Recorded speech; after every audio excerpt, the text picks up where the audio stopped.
Five's Chad Petrie has the story. When you get a fast food meal, no one expects to be called a little ugly dude. MICAH Beats activated.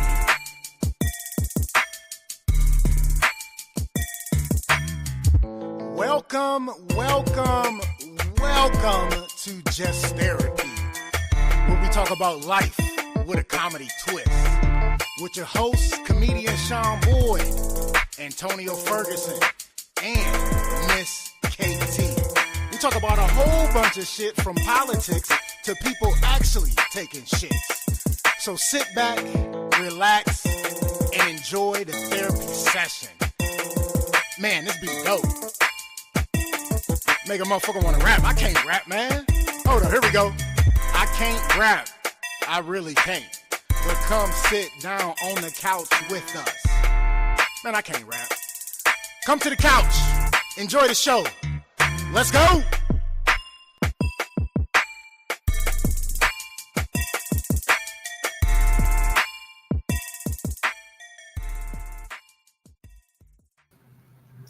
Just another day on the couch, talking about all the problems of today. Oh man, I got so much. Wow, it's one of them days, y'all. It is a great day. It's a beautiful Monday evening. Listen, I hope your work Monday wasn't too bad, but we are here to end your work Monday off with some therapy on the couch.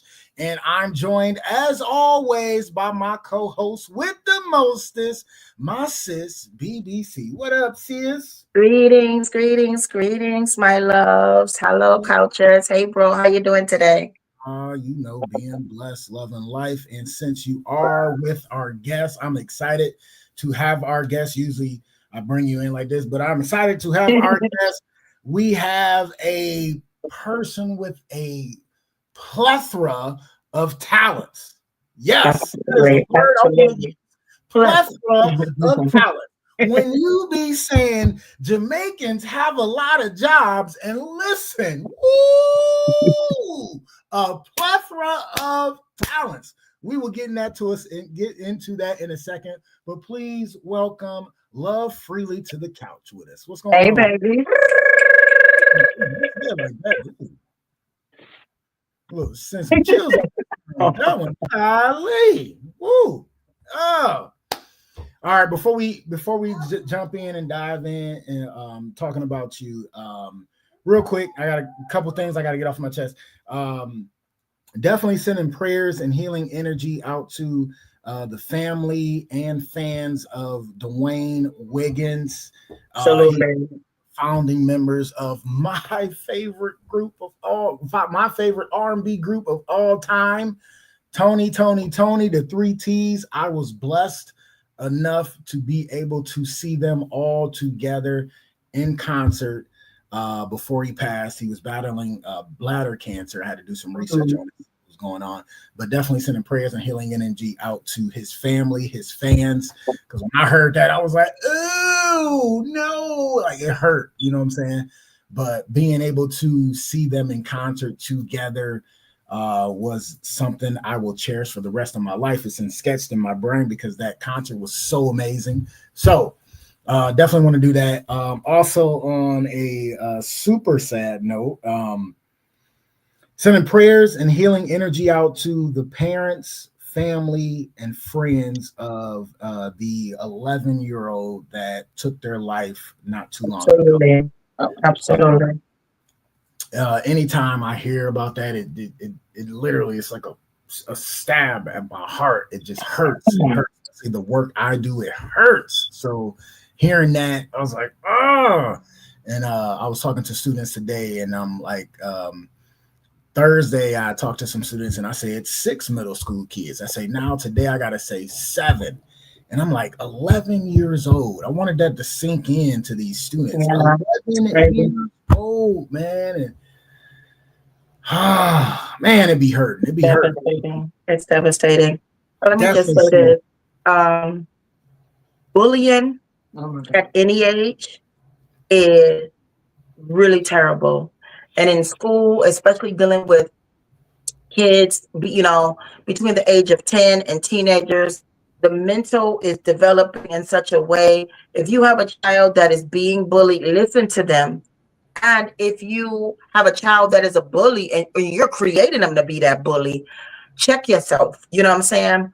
Because it is very devastating to some people. No one is weak. No one is a sucker or whatever like that. Or to teach them to have some balls or get them some. No, like, you don't know what a child is going through. You don't know what mental issues people have or just mental stress. School is hard and life is hard, and it is very, very, if you know a kid being bullied, if you know your kid talking about somebody being bullied, please do something about it because it takes a village. Mm-hmm. No, absolutely. I was at church yesterday. You know me, I'll be there every Sunday I can. And we got testimonies or whatever. And every Sunday I get up like clockwork. And my first line is, God is so dope. And then I had to tell them about that. And basically I was like, love on your kids, check on your kids, check on your friends' kids, like make sure everything is going okay. Like literally try to dig a little deeper with the questions, like see if they will talk to you, if they got something going on. Like love on your kids, hug on your kids, pray for your kids, and then when you can't pray again for your kids, man. Oh man, I'll be telling these kids, like, just because you don't like somebody don't mean you need to tease, pick, bully, love. It don't mean that. I say, if you don't like somebody, just don't talk to their ass. I tell these kids, like, you gotta, you gotta laugh more, uplift your friends more, be a little more kind to one another. Absolutely. Know what somebody going through. I always tell them, like, that kindness goes a long way, man. Like I'm like, y'all can literally be the reason why somebody else is still here and not even know it. By simple, what's up? How are you really doing? And meaning it. And I tell them, just because you can be the reason, it works in a reverse order. Like, like you can be the reason why they not here. Like, you gotta uplift your people. Stop bullying people. It ain't. And remember, we was on here and we talked about that father, that his daughter was getting bullied by somebody else's daughter, and he had said something to the school. He had wrote a letter to the school. And had a conversation. They had a group meeting with the parents, and it happened again. And he whooped that father's ass, and his brothers happened to be there with him, so they got some licks in too. Right. It was like, oh, they shouldn't have jumped them, blah blah blah. Whatever. No, if they there and they want to get some hits in, that's their prerogative. But here's the thing: we don't have meetings, we don't talk, we don't did everything. I did all the things I needed to do. The father was really being real, like, just ignorant, so the next thing is, okay, I ain't gonna touch your child, but I'm saying, I'm gonna tag your ass because you ain't teach your own lesson. Let's go even farther. I seen a video maybe a month ago where this guy, he was going somewhere and it was a bunch of kids and he had his kid, and this girl was bullying his son, and his son is like little, right? Mm-hmm. And the girl was almost like twice his size. And he said something to the little girl. He's like, why are you bullying my son? And she popped fly, and walked away. Yeah, and everybody on the video was like, "Oh my gosh, blah blah blah." You got the right one with mine. I tell you that. Go get your daddy, go get your brother, go get your uncles. I don't care who you go get, because they getting the same smack that you got. Somebody ain't disciplining you. So if they ain't gonna discipline you, let me get a little bit, because I'll take off my belt and whoop a grown person. So don't think that I won't take off my belt and whoop somebody's kid. Like, if you being disrespectful, it's a whole vibe. But they got the right one with me. I promise you that. Yeah. Like, oh well, blah blah blah. You got to make sure your kids don't touch anybody. Well, listen, she know the rules. Yeah. Somebody do something to her, she tell them to stop. Then she tell the teacher right away. First two things. They do it again, she going upside their head. Period. Right. That's what's happening. Well, you need to. No, I don't need to do anything. You need to pay attention to them kids more, because mine, and teachers don't be. Yeah. That ain't gonna happen. Not with mine. She knows. Hey, you tell them to stop. You tell the teacher. They do it again. You knock their block off. Period. Yeah. And that's what it is. And you get in trouble, we go have a pizza party or whatever you want to do. That's what it is. I remember. Now you got me on the soapbox. I remember. It was it middle school? No, elementary. My son, 5th grader, right? And it was this kid that kept messing with him. We had a conversation with the principal and a couple other teachers, and me and the principal was like on the same page. And I'm like, listen, I told my son to beat his ass. And the principal was like, I don't condone violence, but I gotta agree with your dad on this one. You go have to beat him up, or he's gonna continue to mess with you. So I told my son, listen, if he do it again, you hit him until somebody pull you off of him, right? Hit him until somebody pull you off of him. He went to school, and I told him, you get suspended, dude. And if it's suspended for that, man, I'm gonna come pick you up. I will leave work, come pick you up, go buy you a video game, and we're going to play the game all the rest of the day. That's what's gonna happen if you do what I told you. That day, the kid, they in line, and the kid yanked on his hoodie. My son turned around, beat his ass. He got suspended because he was supposed to get suspended, which is I'm cool with. But when the principal was letting us go, like I had to pick him up from the principal's office. The principal was like, I still gotta suspend you, but yep. And we went and we, and then later on, like I think a week or something later, that kid was his best friend. I'm like, he never bothered him again. Yeah, that's how it usually. That's how you don't even know what that kid is going through too. There it is. True. You don't know 9 times out of 10. Yep. 9 times out of 10. The angriest child is the one who needs the most love. Like, I'm a classroom teacher, so I'm with 9-year-olds all day.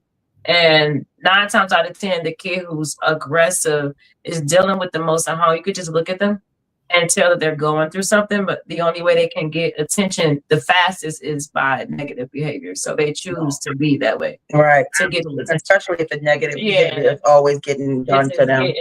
So they're gonna come to school and they're like, I'm gonna get some type of attention, whether it's good or bad. Let's take that. Absolutely. Let's take that note, because you just showed a childhood memory, even using your son, and we can take that right into her doing her childhood memory. Oh, okay. I got on the soapbox. My bad. We'll go into that in like, give me 2 seconds, because I want to do the interview before we do her childhood memory. I'm sorry, I wasn't on the soapbox. Oh no. Big shout out to the Couchers in the building already. Danielle Gator, what's up, sweetheart? Desi in the building. She already jumped in. I've always told my kids, don't be the first to swing, but once they do, beat their ass. Absolutely. Period. KT in the building. What up, sis? Did you make Hey, it cousin. Did you make it back home yet? Let me know. Also, I know I got on the rant. I'm about it. I am celebrating my anniversary. My 16th year of doing comedy is today. It's my anniversary. Hey, yeah, anniversary. Yes, it's my anniversary of doing comedy, stand-up comedy, 16 years, 30 plus states, headlining, featuring. Absolutely blessed. I should have had your balloon. Absolutely blessed to be able to do what I do. Also, coincidentally, it is Just Therapy, the podcast, 4th anniversary. Oh, 4th. I thought it was 5th. 4. Let's go. 4 years in a row, having the podcast, doing the podcast with different hosts, myself, and just it's blessed to be able to still do it. And keep, giving people therapy on the couch. So I had to get that out. Desi said, "Hey." She also said, "JD, say hey." What up, JD? Hey, JD. I hope I hope last week, because after we said something to you, you disappeared on us. She said he's making dinner, but we just want to have our counterparts, the people we know that's got love for us and that's got our back. School you want, And JD come with the real stuff. He say what he feel, and that's what I like. You know what I'm saying? So absolutely, that's real. That's real good. Absolutely. Okay, here we go. I'm off my soapbox. Love freely. Yes. Listen, when I was talking about Jamaicans having a whole bunch of jobs, right? I wasn't, saying you're a Jamaican, but I mean, I don't. We don't. Either way, We're all okay, Africans. At the end of the day. you absolutely correct. But when I looked at the bio, I was like, wow. Okay, so listen up. Love Freely is from Cleveland. Hey, Cleveland in the house, 216 in the building. An artist of multiple disciplines with a passion for teaching, artistry, music, and theater. Wow. Like the accolades are just dope. And I can't wait to get into your story. Actually, if you can see that painting. painting back here, can you see that painting right here on the wall? I don't know, right there with a lady. To like this side, like towards Yeah. Right there. Yes. That she made that. Wait, is that Pop with a gold chain or the on the side? Yeah, the one with the gold chain. She's smoking. Yeah. Oh, okay. So we can't see it. But I can see Yeah. it. I was like, damn, can I blow it up? Oh yeah. Can I blow it up so y'all can see it? Probably not. I blew it up, but I can see it. We can see it. Right. It's It's beautiful though. I'll so take that's it and one show of y'all your later. paintings? Yeah, I painted it for her. Okay, so let's see. I really don't know where to start, so I want to start with music. Let's start with. I think that's a good place to start because I'm gonna be Absolutely. jumping all over the place. Let's start with music. How did you even get into music? First off, like how did you even get into it? Getting into it, period. My parents for sure. My dad sings. My family is just listen to music all the time. So my dad was singing Luther and Will Downing, and I would be Rochelle for real because that was my part. And then I went to church all my life, and I sang in the choir and on praise teams. So that's how it all started for me. Nice. So what gave you the love to actually do it on your own? I understand you grew up with it, right? And it was ingrained in you, but what made you actually like love it and wanted to do it and pursue it yourself? What made me love it? I think it would be the story, the way it made me feel. Mm-hmm. I fell in love with music at a young age. I don't know. It's just always been like my language. And so I can say about 9 is when I would like dream about being on stage, writing my own songs. And I've always been a writer. So I would just be in my room listening to music, writing. And then about 14, 15, I got into my neo soul bag. So I was like Jill Scott and Erykah Badu and Lauryn Hill. And then I would and Tupac, honestly. And I would just close the door, listen to music, and write my own poems at the time. At that time, I didn't feel like my voice is so different. I just didn't feel like I was fit for it. Okay. For some reason. Then outside of that, like honestly, so singing has just always been me. I've always felt inclined to sing. I went to karaoke nights, but what was that, 2018 or 17? There was an ad that Miss BBC put out, and she was like, I'm looking for background singers, and I went, and then I became one of her background singers. So that was my first time ever being on Cleveland's music scene at all. Is with her. Oh, I didn't know it was your first time. Yeah, like as far as like in the band, like around the scene. I had my own gallery, and I used to do open mics. Mm-hmm. But as being a part of a collective, that was my first project. My first band I ever was in was hers. Nice. And that was like the stepping stone to, okay, this is something I could do. Yeah. That's where I'm like, I could do it. And then in 2019, I was just like, I want my own band. And I just went to different karaoke's looking for singers, made Facebook posts, and they were responding. I got a few musicians to respond, and then I created Mixed Feelings. And we still perform now. So and then I made another band, A New Vibe, and I just joined a bunch of different other bands. And so it just all started from there. Nice. When I first met her, we were at Romeo's thing at Mr. Fred Ward's event. And I can't remember exactly what was going on there, but I remember we're walking through or whatever, and I end up had spilled something on Yeah. my clothes, and I was just like, and then Romeo, they called me up to speak, and he didn't tell me, you know what I'm saying? But try to stay ready so you don't have to get ready moment. Absolutely. But so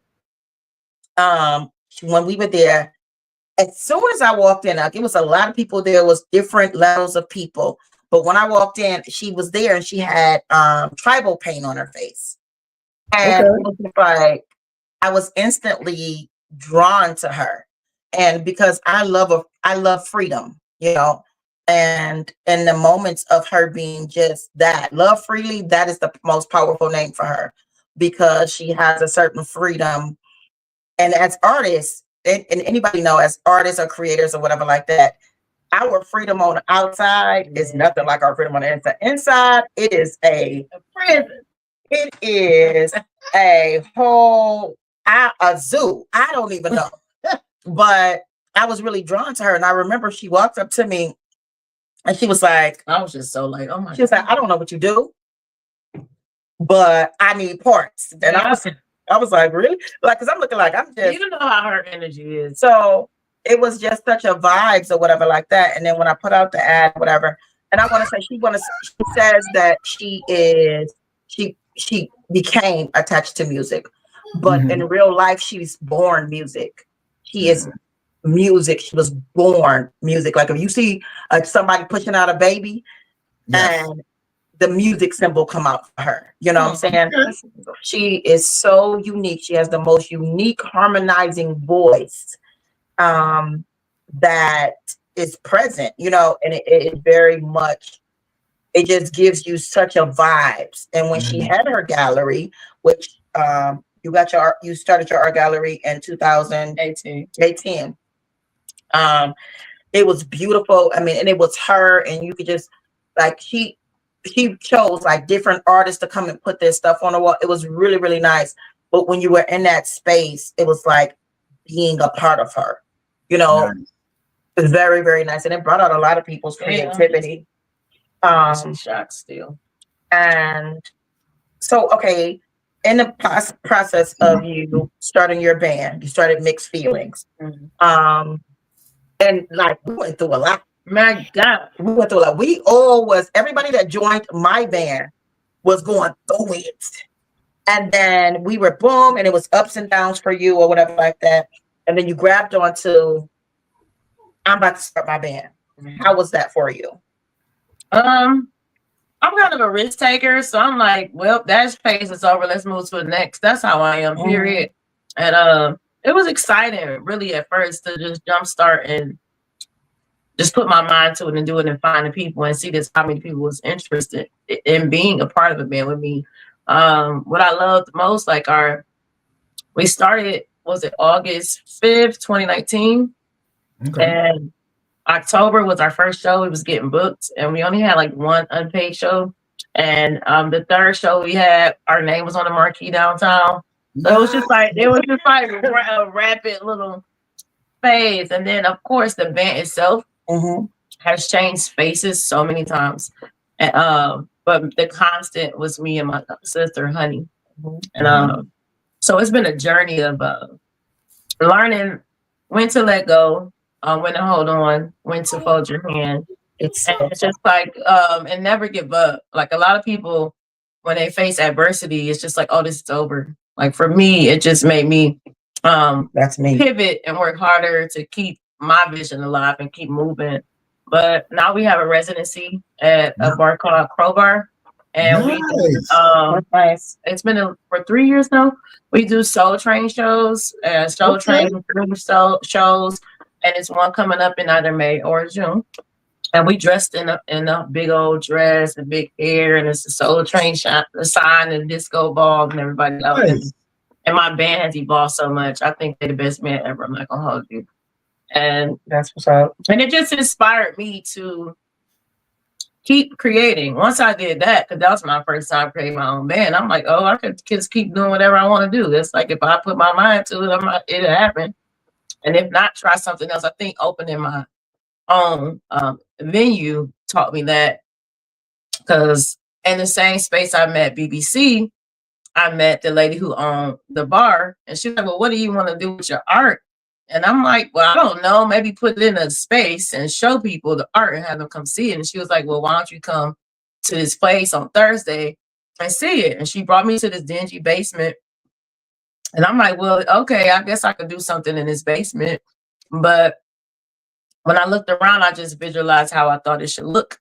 And then I ended up giving her like my last money to pay for the deposit and the rent. And that's how I started the Underground Clee. So I met the person who owned the venue that I was renting out and her at the same event. And in the same month or two, I ended up joining her band and opening up my own art gallery at the same time. So it all kind of worked out. And then when I lost that space at the end of the year, it just taught me that when one door closed, another one open. It's okay to just don't get all pissy about it. Just pivot and find another way and be thankful for the experience that you had. And honestly, when I left, it was called the Underground. And once I remember a lady who came there before, she called me and she was like, I had a dream. And she was like, when you left, I was coming from Underground. And when we walked out the door, it was really green and vibrant. And I think her dream was telling me that I had to come from there. And then like literally since I came from there, my life at the trajectory has just been like this.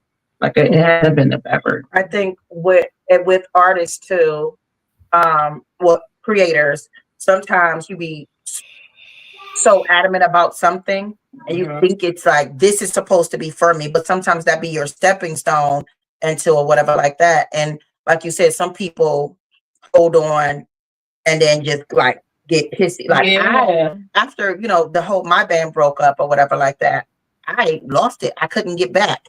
I couldn't connect. And even though I could still promote shows and I was doing all these things, that to me, it broke me. Yeah. And then not having like the support that I needed or whatever like that mentally. And then we went into the pandemic, it was just like such a blessing to see, you go on and grow or whatever like that. Because when she was in my band and we had a disagreement, and then I was like, okay, well, I didn't think this was going to work or whatever.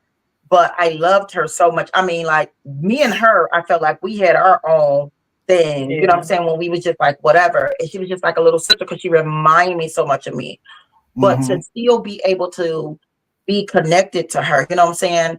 And through that, it meant something. And it was like, everybody left and each person grew in their own element. That means something to me. So I'm saying, like, to see her growth and to see her motivation and her drive and everything like that, it means something to me because I know what we're going through. And I know how hard, but I knew her talent was unbeatable. Like, you know what I'm saying? Like, it's just so much. And I think sometimes when we get out our own way, that becomes such a beautiful, it becomes a thing. And then when you connect onto it, because Honey, oh my gosh, has a beautiful voice. And Honey is sweet, but Honey is no joke. Like, she is not playing about her, and it's such a vibe. And when you have people you connect on with, so you went from Mixed Feelings and then you started A New Vibes. Now, explain A New Vibes, because every time it's so confusing. Every time. So A New Vibe, I met on my journey when I had the Underground. I would go to different open mics, and I met Journey Blue at a bar called Sheila's over on Broadway. And she had a show. It was her spot. And I'm like, who is this? Now, Journey Blue was just cold. She's poetic. Oh, yeah. Like, just her. To me, she rap harder than a lot of these niggas. But, she got like, I don't know. But, so she stopped me in my tracks, and I had to figure out who she was. And I kept going to see her. I didn't know this, but I'm like, okay, I want to like rap. I feel like Mixed Feelings doing all these covers. It just wasn't me yet. Like I like rapping too, so I rap too. And I wanted to do my Lauryn Hill. I want to rap and sing. And I'm like, oh, a cool little hip hop all female band. So I wanted all female, from the musicians to the singer, everybody. Okay. And that was my goal, to find that. And then I hit up Mia, like, me, you, and Honey should make this band. I didn't know that they had grew up together with childhood best friends. So we just all came together and made A New Vibe. And it's like hip hop, neo soul. And it's like I don't know, Salt and Pepper meets De La Soul or something. It's kind of a weird little different vibe. Wow, I've never heard anybody say it like that. Never. You said Salt and Pepper meets De La Soul, and it just That's was exactly what it's like. That It's song like, on the wow. video, the song when that I promoted the video, when I promoted her flyer, Mhm. and it says winning season, that's her song. That's their song. Nice. Yeah. Check that out. Nice. That's what's up. Yeah. So what made you get into the art? You know, like opening up your own gallery. Like, where did that come about? I think I was on a journey to self, like I'm always on a journey to self. I'm constantly trying to discover higher versions of me. But 2016, I didn't know I could draw or paint until the end of 2016. I started listening to like Ralph Smart and listening to binaural beats, and then I'm like, ooh, I need to go to therapy, but I ain't about to sit on nobody's couch. So I decided to do art therapy, but all the things. I would sit at my house and paint, and then I would post them, and then people was like, well, I would buy that from you. And I'm like, well, I guess I'm good at this. And I just kept painting. And then from there, I went to, like, there was an art vendor show. I became a vendor, and people was just like really interested in my art and buying it. And then I think December, 5 months later, I opened the art gallery. So that's pretty much how that went. Nice. Wow. Everything is rash. I just take risks. Hey, ain't nothing wrong with that, man. No, it's the greatest thing. So with your art gallery, do you showcase other artists in the gallery as well, or is it all yours? I did there, and I had paintings, but now so my cousin is Gwendolyn Garth. She's very known artistically in the city, older lady. She sits on like the Cleveland Foundation board, neighborhood. And we have an art called the Kings and Queens of Art Gallery in Asia Town. And there we host events and everything as well as of now. But there I will have open mics on Mondays, and then we meatless Mondays. And now I have a Underground Rebel Punch where I make up like a little liquor punch and everybody can get a drink. And my friend Mel was the chef down there. Yeah. And we would eat and do open mic from poetry to singing to comedians. I had comedians come out there. I think Joe Little came down there. What's the comedian name? He was so funny. He's still here. D-Hawk. Oh, yeah. He's my guy. Like just a bunch of dope people in the city. And the more I look back at that, and a lot of people, they're like, Mel, now the chef there, she owns the largest, she basically facilitates the largest cafeteria in the city at the Federal Building now. So like just watching everybody just grow from out of that basement is fire. Such amazing. So art just came to me through me trying to heal myself, and it became a comfort. And then now it was very diverse. Yeah, I teach. Yeah, that was me having all the like a bunch of white people on 152nd in St. Clair was dope too, because I'm like, never in life would they have been over here. So that was dope. And then from there, I just started. I host paint and sips, so I do art therapy through there. Where I don't know, people call me, say you having a background party, a birthday party. I come and I instruct the paint parties for you. And I've been doing that for 5 years now. That's what's up. And then one day I looked up and she was a teacher. And wait, let me get to this. First of all, I looked up and she was on Channel 8 News. I'm all over the place. Right? And then she was just like, well, boom. And I saw it up. I was like, oh, ew, these kids. And I'm like, what kids? I'm thinking she's talking about her kids. And then she was like, I'm a teacher. And I was just like, okay.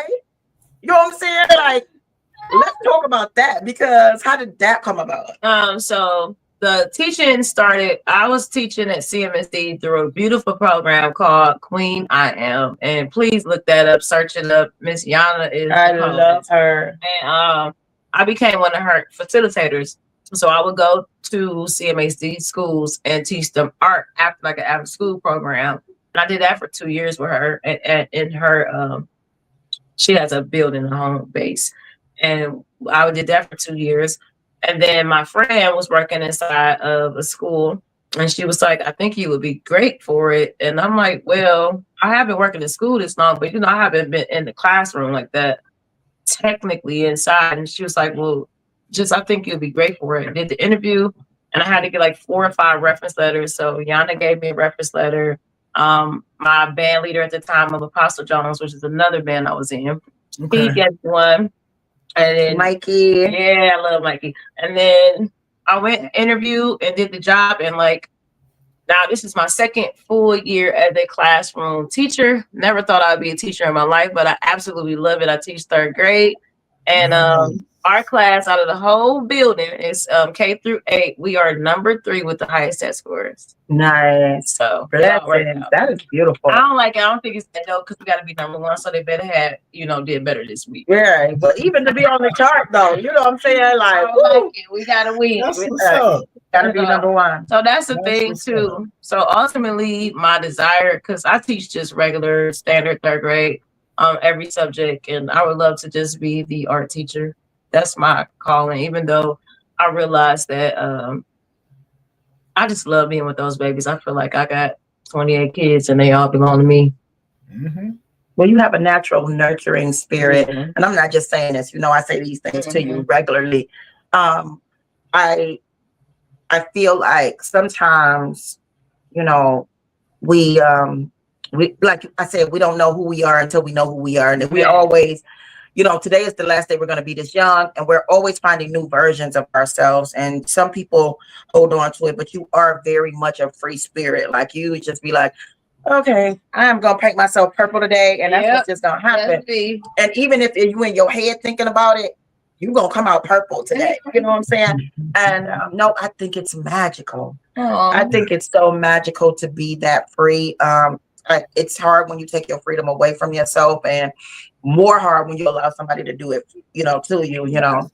Yes. The strongest thing in that vibes is being a natural nurturer, because you stern, you know, like you'll be like, okay, now sit down, because I ain't gonna play with you. I'm like an old grandma. Yeah, right. Exactly. I know, like a grandma. She used the word child like a grandmother.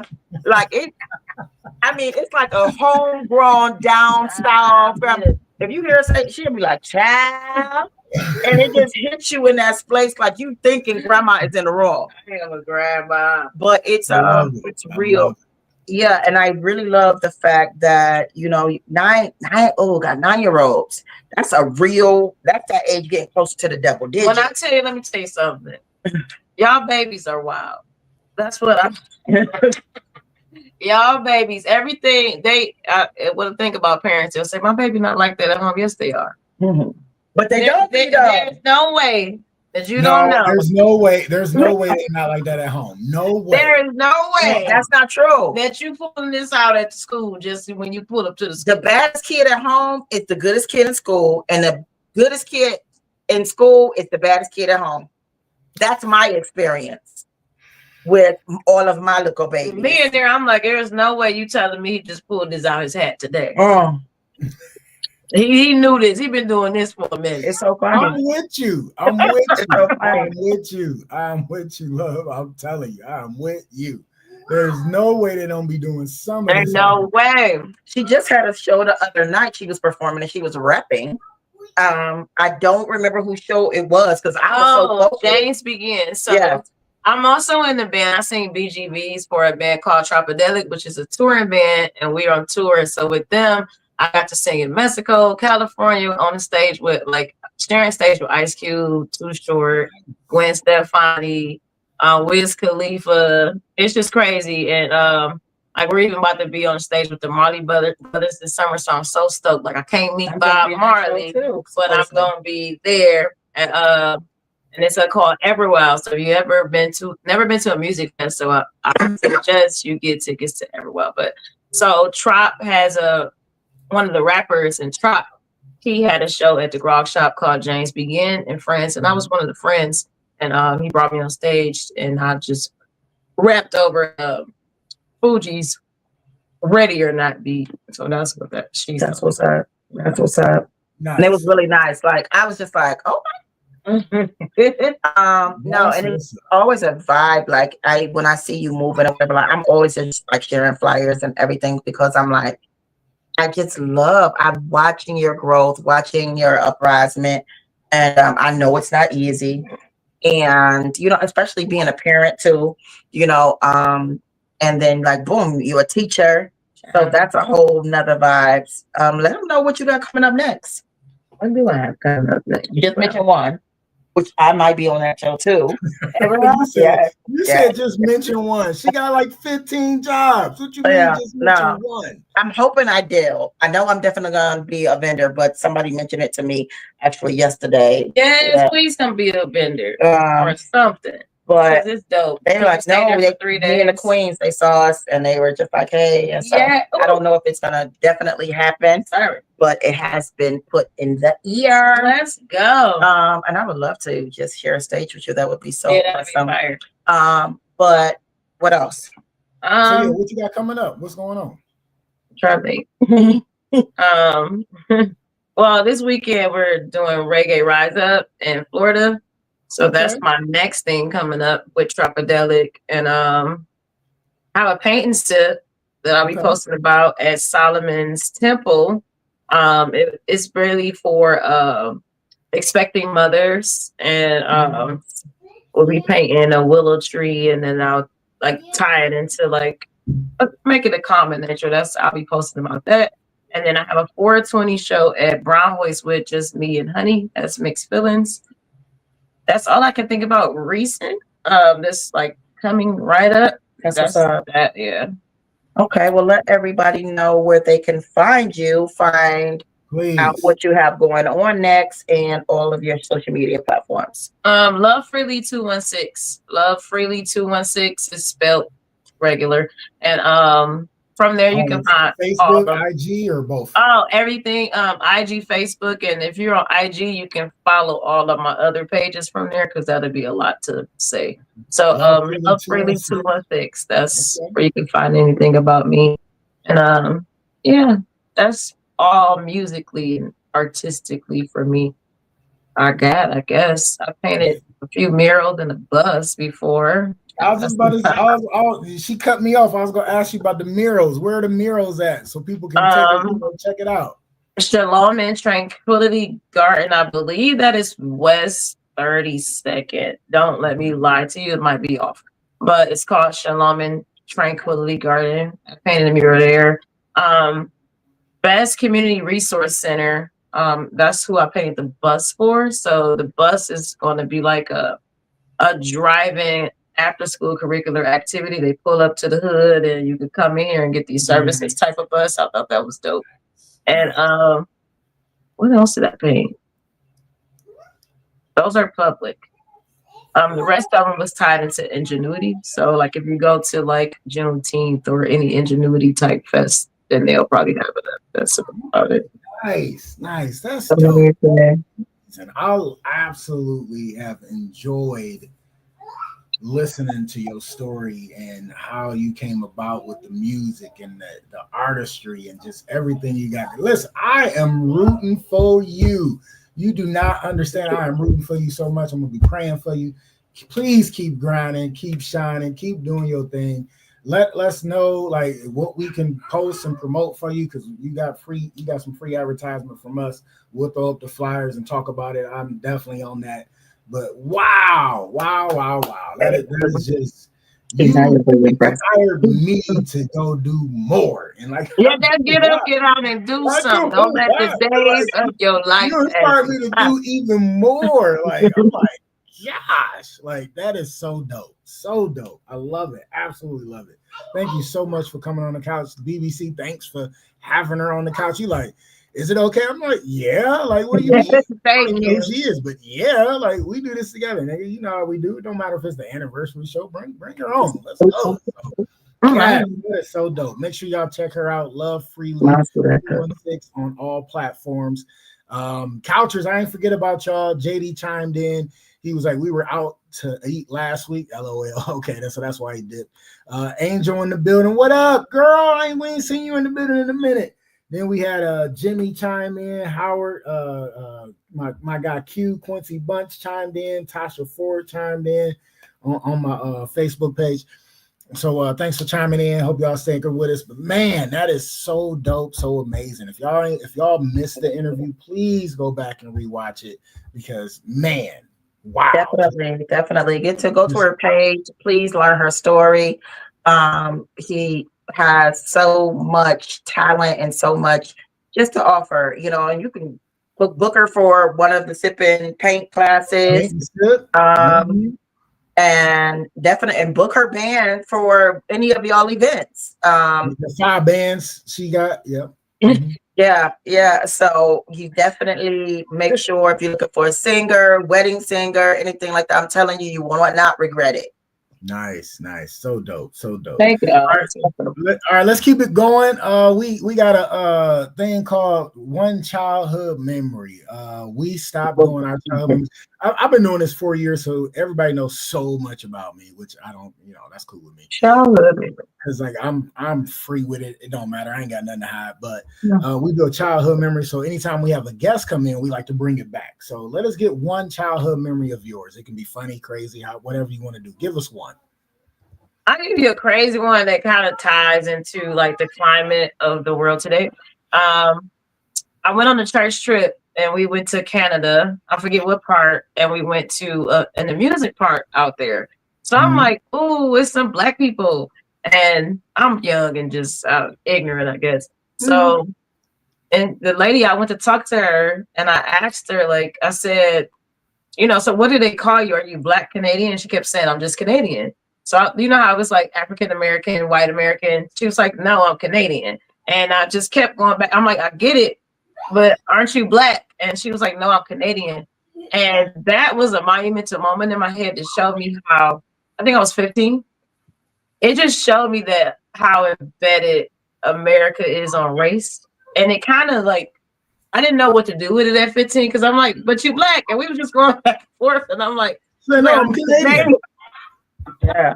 And she was like, "I get it, but no, I'm just Canadian." Like they don't do that there. And it just blew my mind. And that's, I'll never forget that moment. Like I could still see her face.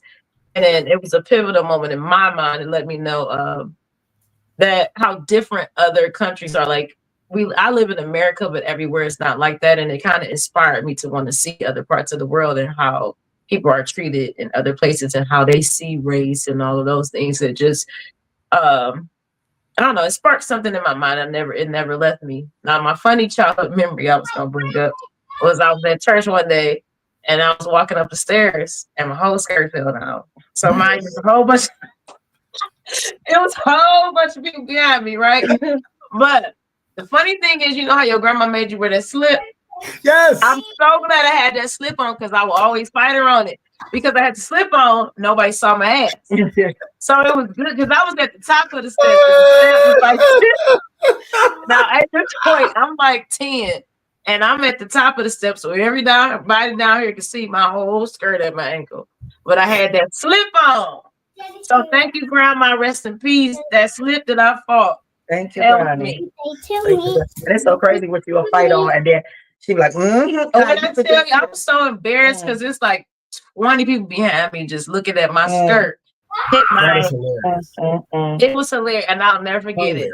It was like one of my most embarrassing moments in life. I'm not gonna hold you. That is hilarious. Oh my gosh, that's funny. All right, we like to do a topic on here. One of our favorite topics is flowers while they still here. Instead of being conditioned like so many of us are to give people flowers while they dead and gone, we like to give flowers while they still here so they can actually smell those roses. Real quick, DJ in the building. What up, fam? So my we having no stuff today. Yes, please be on all that. So my flowers today, since it is my comedy anniversary, has to go to one of my good friends, Jackson, that actually kicked me in my ass and was like, "Listen, you keep talking about you funny, you keep talking about you want to do comedy. I found a place for you to do it. You get 5 minutes, but you about to sit down and write a routine and memorize it, and because you ain't about to go up there and look like no fool." And I was like, okay. Literally wrote the routine, memorized it. Just for her pushing me forward to do that, because I've been talking about it so much. So every year I always got to give her big props because she was one of the people that was like, "You keep talking this shit, get your ass on stage." So yeah, I like people like that. Flowers were deserved.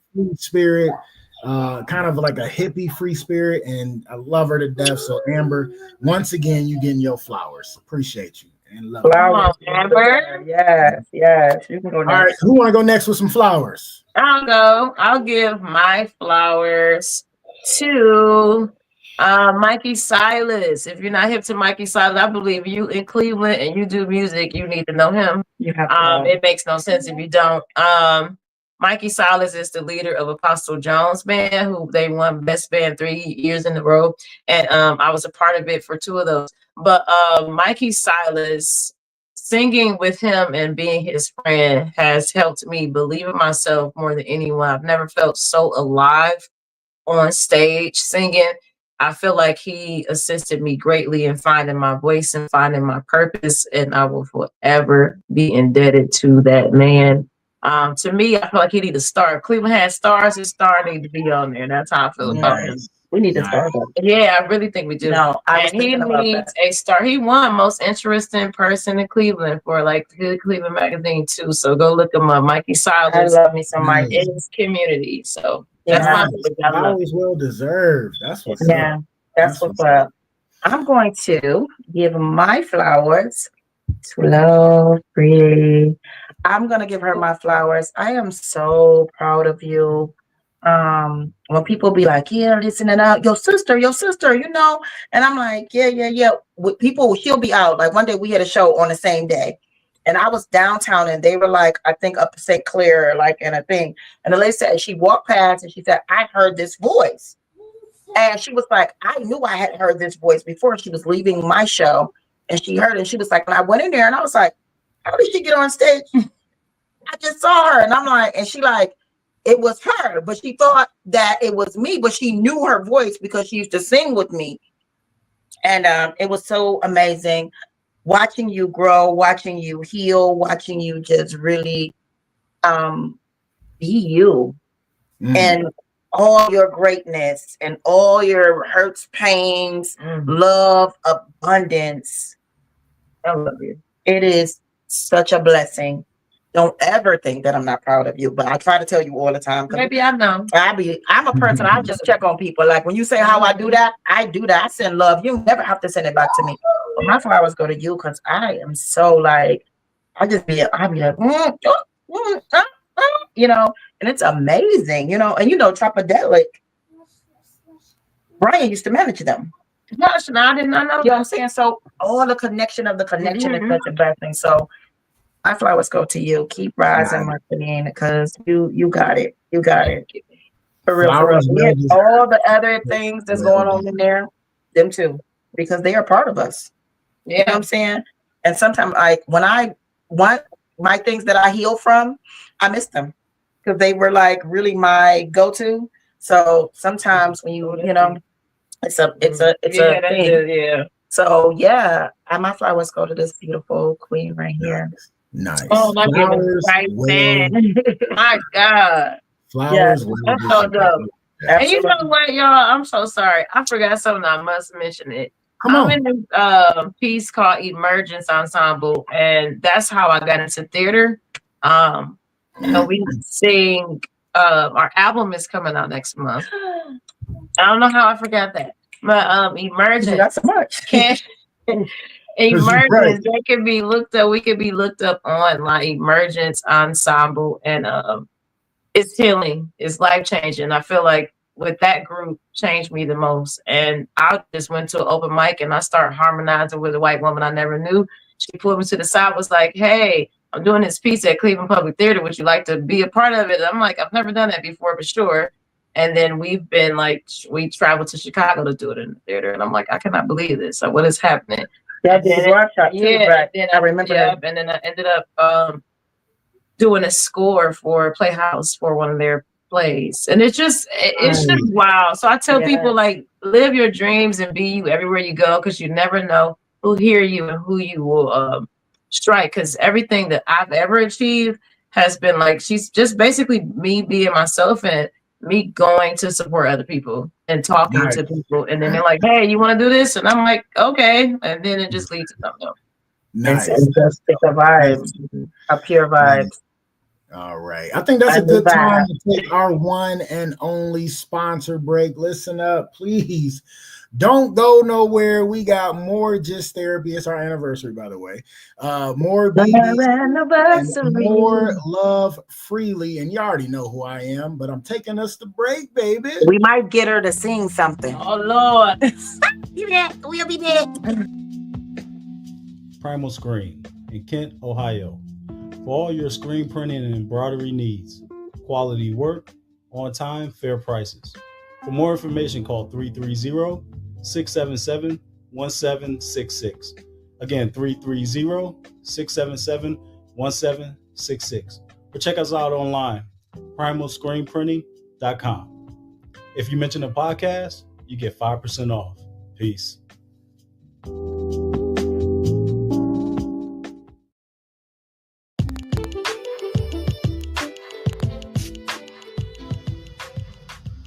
Custom Design Aquariums, where we bring your aquatic dreams to life. With your help, using your imagination, together, we will turn your home or office into a peaceful getaway.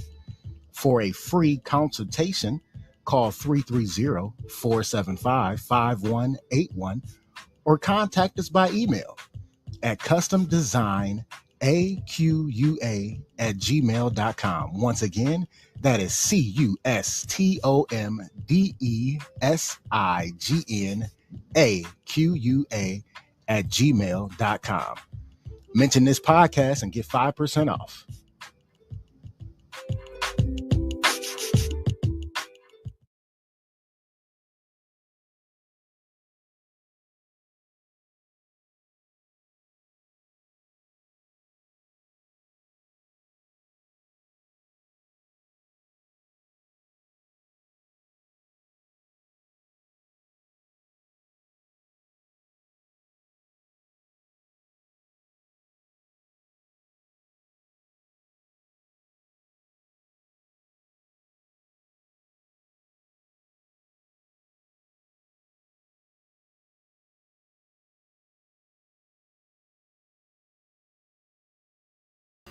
Yo, what is up, my good people? It is another beautiful Monday evening, y'all, and I got the best place to get some pizza. Twisted Tomato Pizzeria. They got 3 locations. First location is at 1909 Bailey Road, Cuyahoga Falls. Their phone number is 330-928-2222. Their second location is in downtown Akron, across the street from Rubber Duck Stadium. Their address is 325 South Main Street, Akron. Their phone number is 330-849-5707. And their third location is at 3031 Graham Road, Stowe, Ohio. Their phone number is 330-673-9410. The thing I love about Twisted Tomato Pizzeria, especially the downtown location, has to be the beer wall. Yes, they got 36 glorious taps of wine, ale, IPAs, whatever you can think of is on this wall. I like to call it the Dave & Buster's of beer, because you go in there, you get a card, you put money on the card, you take the card up to the tap, and then you pour as much beer or wine as your heart desires. I mean, it's so good. It's so good. When it hits your lips, it's just so good. Another thing I love about Twisted Tomato Pizzeria is that they cater to your taste buds. So whatever you order, specialty, non-specialty, it's always done the right way. And I swear, it's so good when you take that first bite, you go be like, bitch. Like, it's just that delicious. Make sure you check them out. When you mention Just Therapy, the podcast, you receive a 10% discount. So make sure you ask for the owner, Brad Culver, and mention Just Therapy, the podcast, and receive that 10% off delicious food. And always and never forget, if it's pizza, it's possible. Twisted Tomato Pizzeria. Yes, indeed. Yes. Wrong button. Sorry about that, y'all. I was trying to take this off to get back to the show. But yes, we are back. So I got a show coming up show, I was supposed to have a show February 22nd, but it did get postponed or rescheduled until March 29th. I have the flyer. The flyer will be up soon. It doesn't. The flyer will be up soon. It is in Northfield, Ohio. Make sure you check it out. When I put the flyer up, I'll post it, and make sure you check it out. I know it's $25. Ticket for the comedy show, $45 with comedy and dinner. It's going to be a good time. And I have 2 other funny ass comedians coming with me. Tone is hosting, and Jen is featuring, and I am DJ just threw me off. Stop. And I am headlining the show. I'll be celebrating my anniversary, my 16-year anniversary of doing comedy at that show. So come on and celebrate, man. It's gonna be a good time. You can get early bird tickets. I don't know when the early bird tickets stop, but you can get them on the website. I will post it. I will post at least the event part of the flyer later today when we get off. But please come check it out. It's gonna be a good time. Come laugh, come celebrate my anniversary, come have a good time and enjoy the vibe. DJ Light, March 29th is an amazing day. Shout out to my son. It's got to be his son's birthday. So that is an amazing day because I do have an amazing young king on his hand. So Okay. Big ups to that. All right, let's get back into the show. So tell DJ don't start because he always yes, turns up a whole DJ, bunch of please stuff. start, man. Start, No, man. he said start. I'm telling you, Yes, it's always please. so much. Big shout out, man. Big shout out to DJ. Wait, the 18th. So why is it 20? Lord. Right, now you throwing me off. What's the 18th? The 18th for what? Is the birthday 18th? Or is it the 29th? I'm lost. Is your birthday? I'm happy on the 29th. I can't remember. So either way, big shout out to KT and DJ last week just for chiming in the whole entire show. It was definitely a good fun time. They were. Up because love freely on here. Oh, his 18th birthday is on the 29th. Okay. Come on, 18. There we go. You're gonna have a grown man on your hands, man. I remember when my son He turned said 18. he's not turning up because what? No, he said, I'm turning up because love freely. Oh, okay, yeah. Oh, Yes. thank you, baby. I just said don't start no trouble because Man, you're this a troublemaker, dude, but I want to he turn up. He turn up regardless. Yeah. It don't got nothing to do with me. But it's all because of you today, I promise. All right, let's get into that first topic. Do you want me to do mine first or you want to do yours first, DVC? Because they kind of tie into each other. But you know I go in. So you Okay, go so- ahead. I want you to go first. Yeah. It's gonna be too deep. Yeah. You go first. Charge no, I cut up. Sade, who was that? Sade. They might meant Sade because that's my name. They know what's up. So who is he that know he my knows. name? Who is that? DJ. I don't know who that is. I gotta see him. You know how many DJs in the world? I ain't gotta say his government name, do I? No, I'll figure it out. I can figure it out. Yeah, I can figure it out. It's on But Facebook. whoever that is, know my government. D'Angelo Jones. Oh, hey! So he was in my band. He used to play drums. Oh wait, wrong DJ. D'Angelo Jones. I know DJ. I know who that is. What's up, D'Angelo? Okay. Okay, I got it. I know so many D'Angelos. Hey, ain't nothing wrong with that. That's what's up. Now he All right, crazy, so- so he's not able to say anything. I got you. So listen, so my topic is stemming from a video that BBC sent me. People no longer want companionship. Okay. I'm gonna say that again. People no longer want companionship. All right. And I get it. And this actress literally set the bar when she was talking about, not That's the wanting- judge. Oh, that is the judge. Okay, so I forgot that was a judge. All right, here we go. I'm gonna let y'all listen because it's on my video. Here we go. What more do you want from me? It's a lot in black dating world.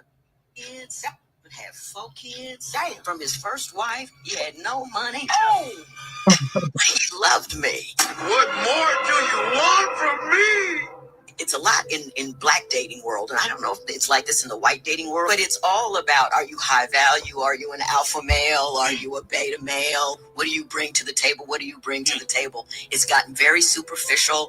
They had this guy named Kevin Samuels. Listen, man. And he used to give this, he just tell women, yeah, you're too fat, you'll never get anybody. Yeah. It's become very adversarial, at least in some areas of the black community, but they're not looking for what we were looking for. They want value. And I wanted companionship.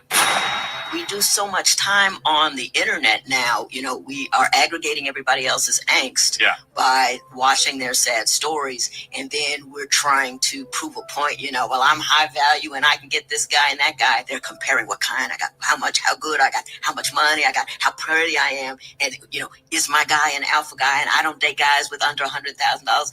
My husband had 4 kids from his first wife. He had no money, but he loved me.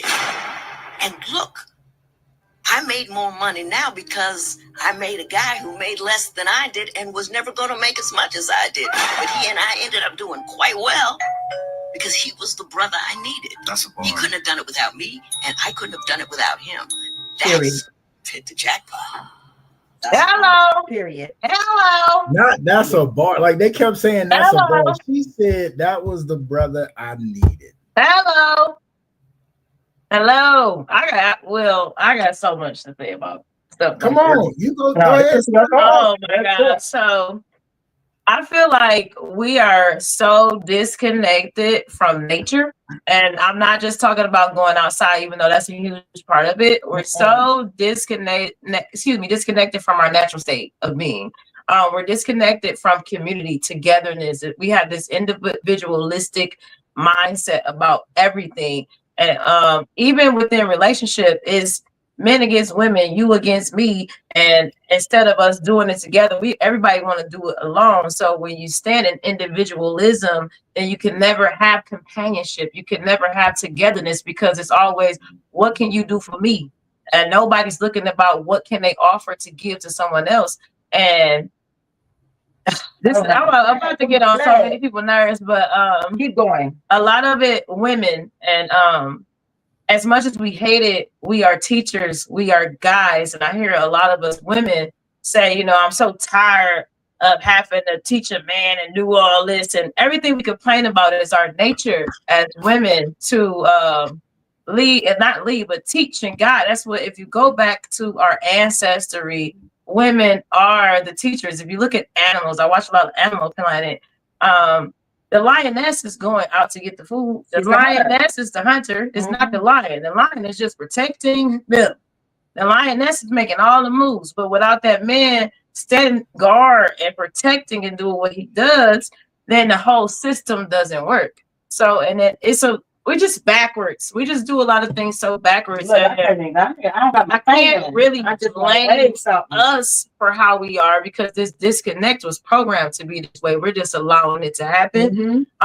So I don't base the blame of our we're basically as a race internally, we're segregated, although we fought all these years to be included. But within the Black community, we are so very segregated, and it's programmed to be that way. And it's very sickening to watch. And I can't lie, like 10 years ago, I was the captain of the niggas ain't shit community. I was the number one on the board. But, you know, I had to look at myself and I said, well, if every nigga I meet ain't shit, then what does that say about me? I ain't shit. I'm a denominator. So, because I can only attract who I am. So that made me change who I am so that better around me would appear. So it ain't every nigga that ain't shit. It's the ain't shit niggas I was attracted because I wasn't shit. And the same apply to men. If every woman you meet is a hoe, well, who are you? Absolutely. Because ain't no decent men really out here meeting all them. A lot of us, we just gotta look in the mirror, look at ourselves, and ask ourselves, am I the person who the person I want will be with? Will I benefit them? We don't try to think about how we will benefit this so-called fairy tale person that everybody's looking for. And nobody wants to go through a test and trial. Everybody think, and I blame Disney, because women, when we was watching those fairy tales and shoot for years, I'm like, man, this man's supposed to come sweep me off my feet. And I really thought their life was supposed to be like that. But good things are built together. You have to go through, we're ever changing people. So who I am today, I can be in a relationship with somebody we both gonna evolve and change and become different people. And that's where companionship and what Judge Toller was saying, and Judge Toller is from Northeast Ohio. If nobody knew that, she's a Cleveland girly. And what she was saying is that it's not, I don't look for people for what they have. I'm in love with souls. I see your soul before anything. So you have to touch me in ways that your hands can't do. No matter what you do. I don't need you to provide for me because God does that for me. Universe does that for me. I just need you to see me. I need you to understand me. And for a man, I just want him to make me feel safe in my heart. My heart is safe there. That doesn't have to include your money, but do you have to be ambitious? Yes, you have to match my drive. So I'm an equal to or greater than type of person. I think everybody should be there. If you're not on a mental and spiritually the same level, then why are you dating just because you got a fat ass? That's your problem. Now you lay down with, well, then if you're not evenly yoked in that way, then why y'all laying down? Because it's not gonna, the fruit from there is gonna be rotten. You know, so it's like a lot of things that people just need to look at themselves, and it's hard to do. I spent most of my life looking at myself and correcting myself, and because I have to match the energy that I want to receive. So that's just my 2 cents on that. And then women, we need to really stop being so male centered, but life teaches you, like, if you don't have a man, you don't have a husband, you don't have nothing. So we just land with people who we don't even like. Most don't even love themselves. They don't, because they don't like themselves. Yeah, so you can't love the person they're choosing. Yeah, a lot of people are married that they don't like their husband. Well, he got a job, he got some money. Yeah, and then that man, you holding that man back from like being whole, and he holding himself back from being whole. And we just walk around people we don't like, but they look good. You know, that car nice. Yeah, they live in Pepper Pike. It's a whole vibes. It's just like what you said about being. Hold on, I'm sorry, BBC. I can't. Go ahead. All right, I cannot. I didn't mean to cut you off. No, you didn't. Go. Wow. Listen, I don't even want to say nothing after all that prestige knowledge that Love Freely just dropped. Like, it was all true. Let me go to the comments real quick, and then BBC will go to you. Desi chimed in. She said that is JD and I to a T. Respectfully, I'm the breadwinner, but he gave me what I was missing: companionship, teamwork, a partnership. I don't have to do anything alone. Absolutely. Absolutely. DJ chimed in. He said if everyone had that, if everyone held themselves accountable like that, we will all be in a better position. He also added, if a woman has my best interest and is pure, she can make 25,000. And if it don't matter because it was 25K added to what I have. Addition and multiplication is always key. Then he also just turned back in and was like, I want and need companionship. I'm here to admit it. Women will say how fast they don't need a man, but most men will admit they need their woman or woman. Yep. No, real shit. That is the real. That's real too. You dropping bars on here. Let's go. Go ahead, BBC. Because what I was saying, when she was saying about segregation within the Black community, and it's totally true. We're enslaved, and we're followers because all of that is taught, and they purposely. And we talked about this last week about why all of a sudden men hate women, women hate men, women talk. When you say, I don't need a man to do nothing for me, I don't need this, you're speaking curses against yourself. Yep. And a lot of people don't realize that. Power is in the tongue. Yes, right. And so they put it in the music or whatever like that. Music is stimulating to the mind, the heart, everything. And when I mean mind, your heart is your mind and your mind is your heart. You know what I'm saying? Because our mind will tap out before our bodies do, right? And what people don't realize is connection comes from seeing. Physical connection. When you see somebody, sometimes people thinking they really looking at this body, but it really don't be that, because you have people with vision and you have people, that just can see, people with sight. And when I see people listening to music, they posting videos, I don't need a man to do nothing for me, all of that vibes. you see people constantly, like when they said that they were giving those black boys injections, and that's why you see every fourth black boy that be having mental issues or this and that and the other. I feel like all of this shit has been injected in us. They found ways to keep us away from each other, especially in the black communities, because we're more powerful. And guess what? We're followers. Every time, every fourth video, you seeing somebody posting the same thing. Yeah. You know what I'm saying? So if you put it in their mind enough of women don't need men, I need somebody to make 6 figures. Well, where all that shit come from?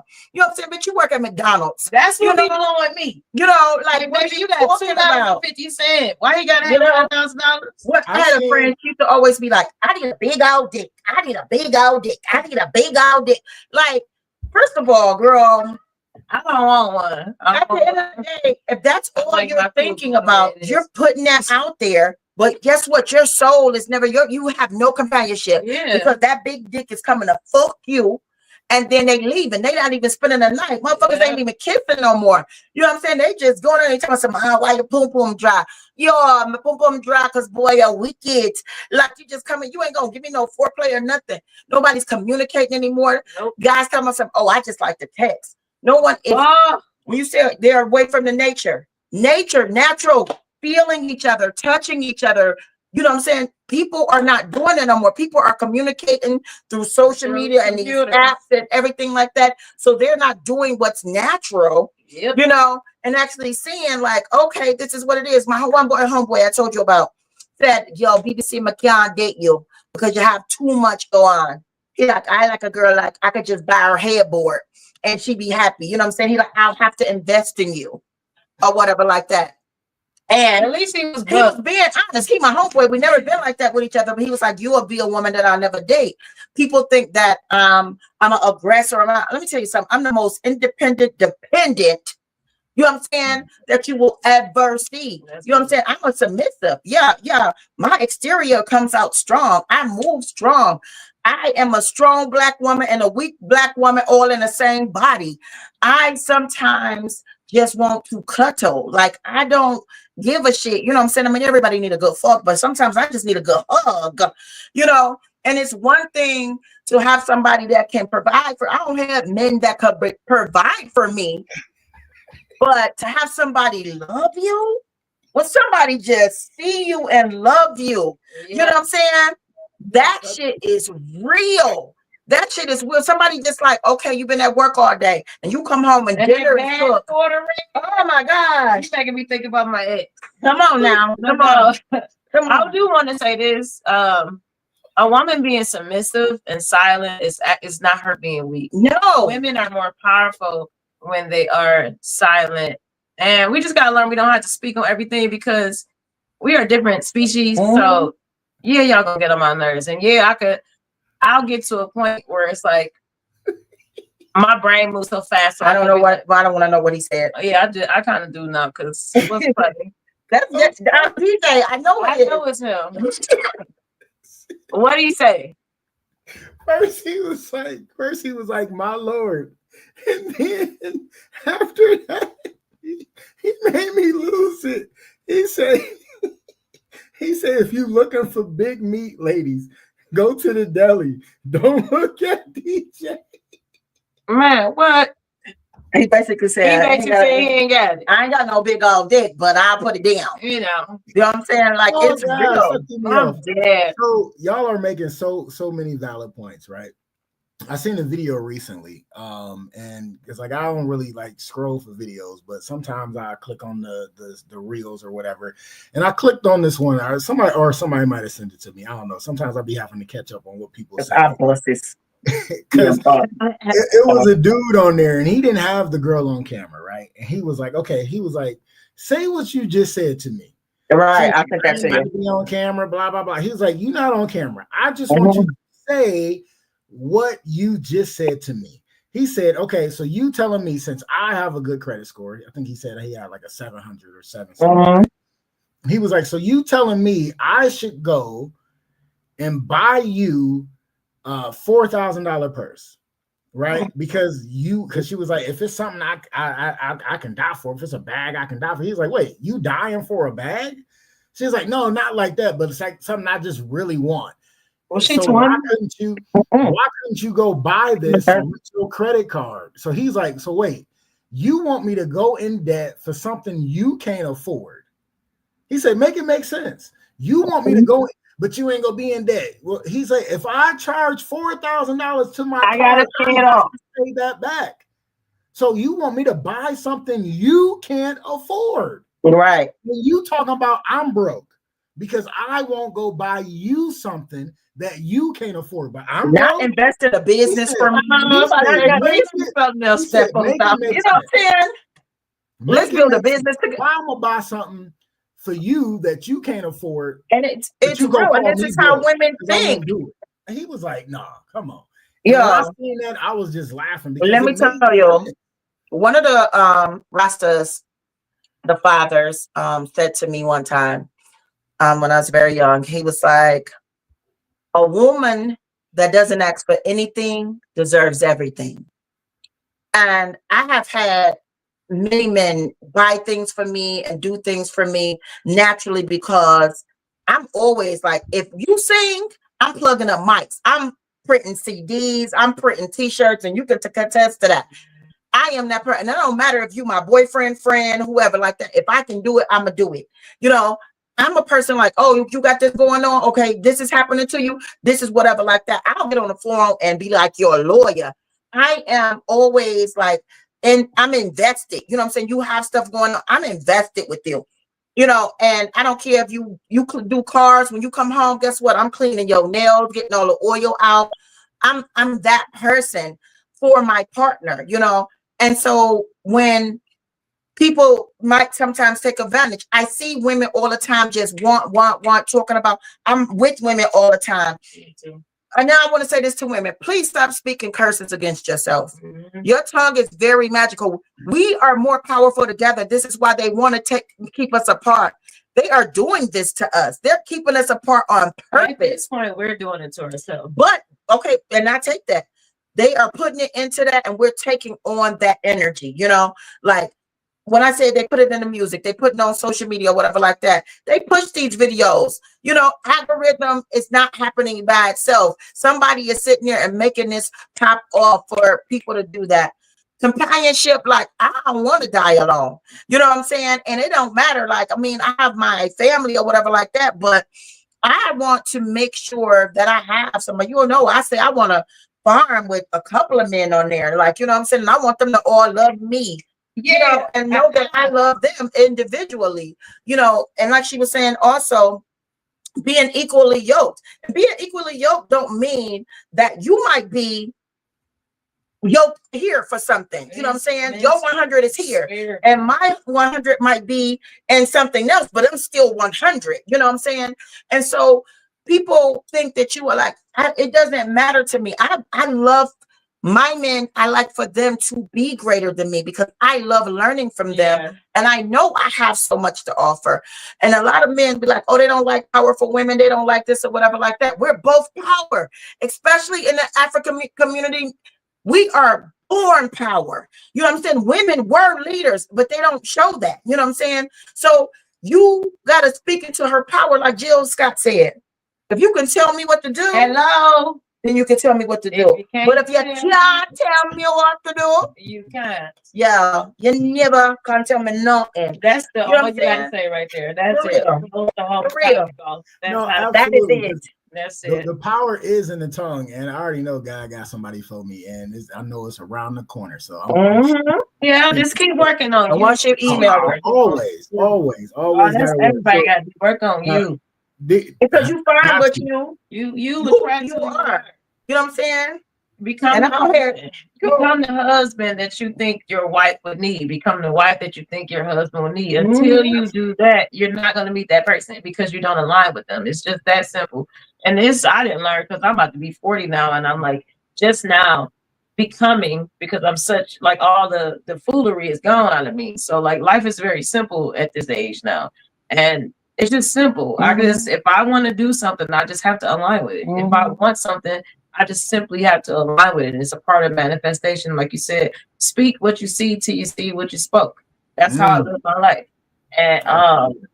And that's just it. So, and then I have realized so many different things simply by speaking it, not just speaking it, believing it, feeling it, taking action is where people fail to. We got a lot of lip serving. Yeah. We got a lot of lip serving. And not in a good way. And we talk about what we know. And then once you focus on growth, so what I learned, this is how I got off the niggas ain't shit committee.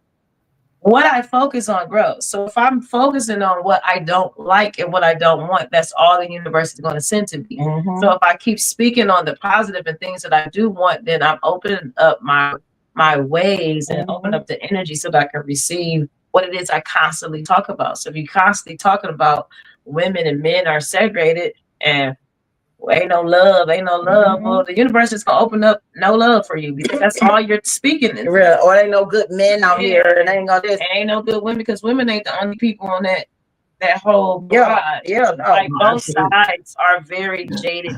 Women are jaded, men are jaded. All it is fear. If we all gonna be real, a lot of people are afraid and they're protecting their heart in that way.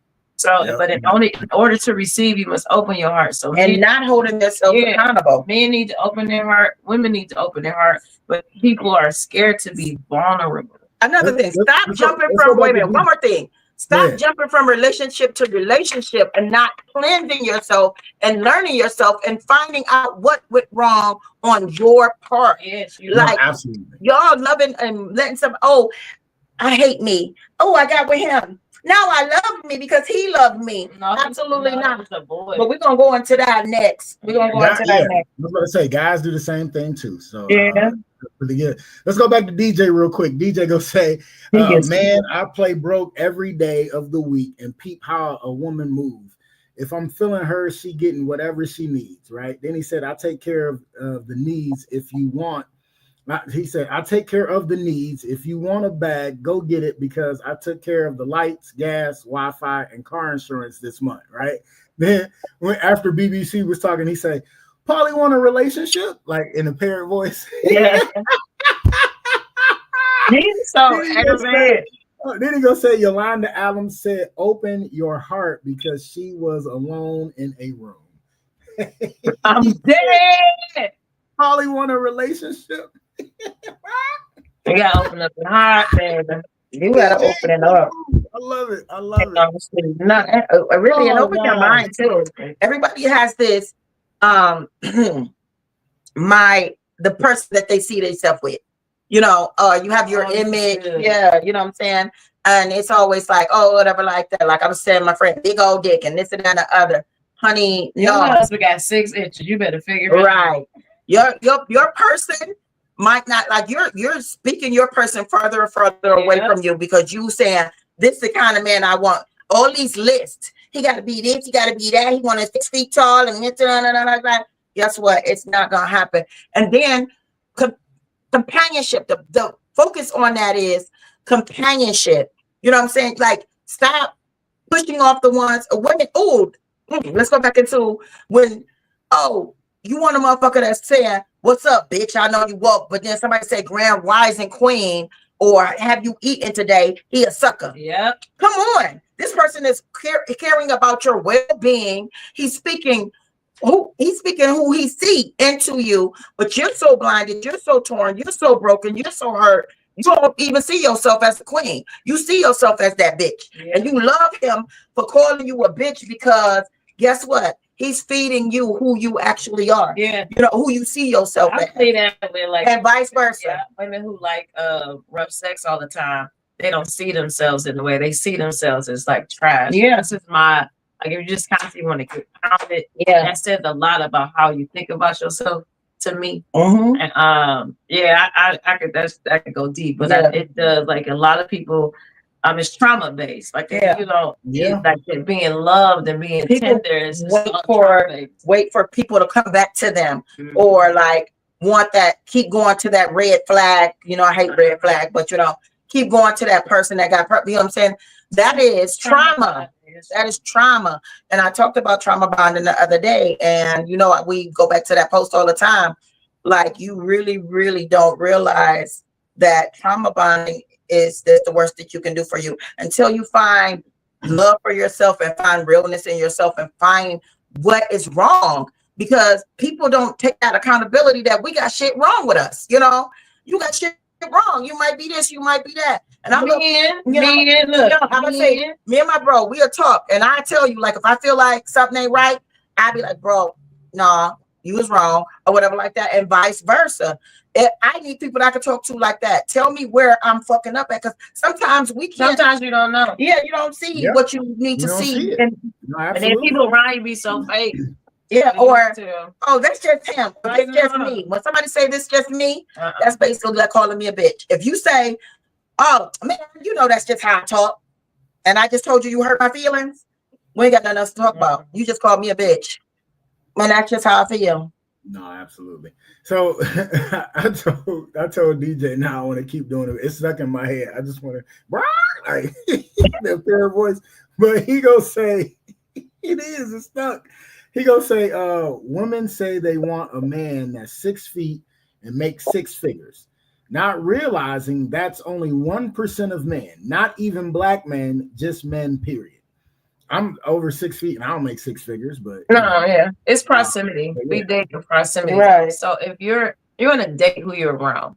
So if I'm always around, you can look at your environment and tell the type of man you're going to receive, because proximity is a thing. If you're not in the proximity of wealth, then why do you think you're going to meet a wealthy man? Absolutely. So you have to think about proximity. You're on a date, the people you're around, the people you're close to. That's just life in general. And then what you align to. Now with that height thing, I watch a lot of women miss a good man. I'm like, damn, he 3 inches shorter than you. You falling apart. And then honestly, some of the best men, I never had that. Like if you look at my dating record, you're like, you don't have no I don't have a type. I don't have a type. But I go based like, if you can make me laugh, you make me feel good, I'm cool. I don't care. You could be 5 feet. Like this is my neck right here, and then I was pull up on them. But then we go, I don't pull up on them. DJ added, he said, a disregard of feelings is the easiest way to turn me off, and I will detach. Yeah, that's most men. That's me too. And most women too, but a lot of men y'all feelings get disregarded, but also y'all feelings are guarded. So it's hard to understand it, because like the world strips you of your emotion. Your mama beat your chest and like stop crying. Yeah. So like all your life you've been told that like feelings make you a sucker. So like if a man opens up to you, I see it as a privilege, because a lot of men don't do it. Yeah. And the worst thing you can do is take that for granted and throw it back in his face, and we do that a lot. I try my best never to do that. Yeah. DJ said, so I'm sick of DJ. DJ said, so you telling me I got a shot freely? No. All right, let's go to the next subject. Okay. Next topic. Why you just do my guy like that, man? He said, he put the looking eyes right before I even said it. He put the looking eyes and was like, I'm funny. Laughing face. I'm tingle. I'm tingle. I'm mad. BBC, you want to get into this next topic? Okay, so the next topic is self-love. It's not as easy as people may think. And that's true. I wanted to talk about this because, I remember getting on guys, most of y'all know I teach this. Getting on my journey to love myself, to self-love, was very, very hard for me.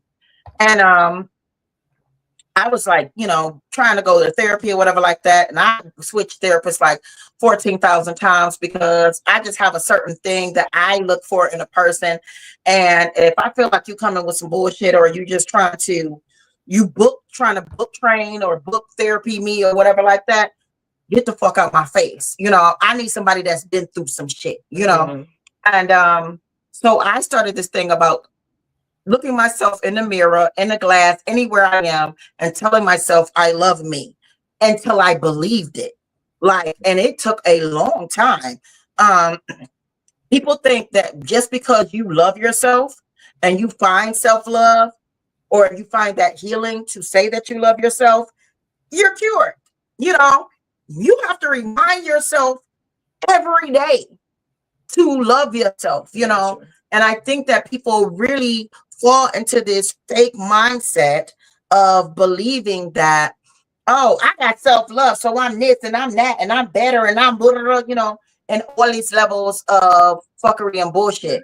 And it's not like that, you know, because your inner thoughts are the most disruptive, the most disrespectful, the most harmful, the most whatever. And not only that, you're bringing up, you know, you got trauma in there.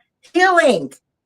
When you're healing, you're never healed. Yeah. There's no, that word healed should be taken out of the dictionary, because you could easily be triggered within your healing that can corrupt or disrupt your self-love. And a lot of people fall into this mindset of believing that, you know, like, that they have mastered something, or that you have mastered something or whatever. And I find it that people really don't take the time to know that I have to be reminded every day. And this is like coming into, even if you're in a relationship or friendships or whatever like that, tell me to go get it. Tell me that me and my daughter, me and my friends, me and my anybody that talk to me, and you know this true, bro. When I get off the phone with you, what do I say? I love you. Every time. Every single time. We could talk 3 times that day. I'm going to say that to you. Because guess what? Sometimes somebody can hear it. My thing is, if nobody has told you today, I love you, I believe in you, and I want you to win. You know how many people are not getting told that they love, that, you know what I'm saying? They're not getting told that they're loved, and they're never telling themselves that they love them. And it gets to a point where, because you know, you think, and some people fake they self-love. Oh, because I love me or whatever, like they'll be at home crying in the tub, you know? And even when you love yourself, when you have grown and when you have gotten to that point, sometimes you get down. You get down on yourself. You talk shit to yourself. You abuse yourself. You say shit to yourself that you wouldn't even say to a person, probably not even your enemy, right? And so you have to come back, you know what I'm saying? And feed that love back to yourself. You know, trauma come up. Somebody told you that they didn't love you, that was supposed to love you, the person that abandoned you, so many things. So when you're on your self-love journey, don't think that when you get down, you don't love yourself, because you do, but shit happens that get you down. I mean, oh God, just the other day, I beat up on myself so bad. Go ahead. No, go ahead. You said stuff that happens can get you down. Real quick. So I want to touch on what DJ just said. Before I do that, he also said, I know I don't, but I just said it to be funny, talking about Freely. But he also chimed in. He was like, man, I love this topic because I'm watching a friend struggle with it now. And he's going through a divorce, and it's taking a toll on him. And I resonate with what his friend has went through, because in my first divorce, that's definitely how I was feeling afterwards. Like, what did I do? What was wrong with me that made me get cheated on? You know what I'm saying? Like almost blaming myself for the person cheating when it was actually them that cheated. You know what I'm saying? So I resonate with what DJ was saying about his friend, because and that's why I wanted to jump in real quick, because there are situations that can happen to you where you get down on yourself, where you have that self-doubt or not that self-love, when you need to have that self-love even more, knowing, hey, it wasn't my fault. It was something wrong with them that made them cheat. You know what I'm saying? I had to learn by growing, you know what I'm saying, and even maturing even more, that it wasn't my fault that they cheated. It was something that was going on with them personally, you know? So you gotta change your lens. You have to go through that. Say that again. I said most of the time it's just about changing your lens and changing how you view a situation. So instead of this happened to me, or it's happening to me, it's happening for me. And then instead of looking at the situation as a failure, asking yourself, what is this here to teach me? What does this have to do with me? I always ask myself that when something happened to me. Now, like, what does this got to do with me? And then break it all the way down, like literally separate what's happening. And then you got to kind of learn how to disassociate what's happening from you, because you are not your problems. You are not those are things that are happening. Then you got to look at the why, because nothing is happening by chance. It's a reason. It's everything happens for you to learn something. And it's Take gonna it keep, it's personal. gonna keep happening until you actually learn it. Mhm. So like to ask yourself constantly, what does this have to do with me? And where can I improve? Like, but blaming yourself for anything is not neither here nor there. Like you can look at yourself and think like, I did this, but no, you two together were there to teach each other a lesson, because everybody in your life, whether you like it or not, are mirrors to you. They're showing you parts of yourself. They're trying to show you pieces of yourself that you need to heal, or they're here on your journey to assist you with healing that.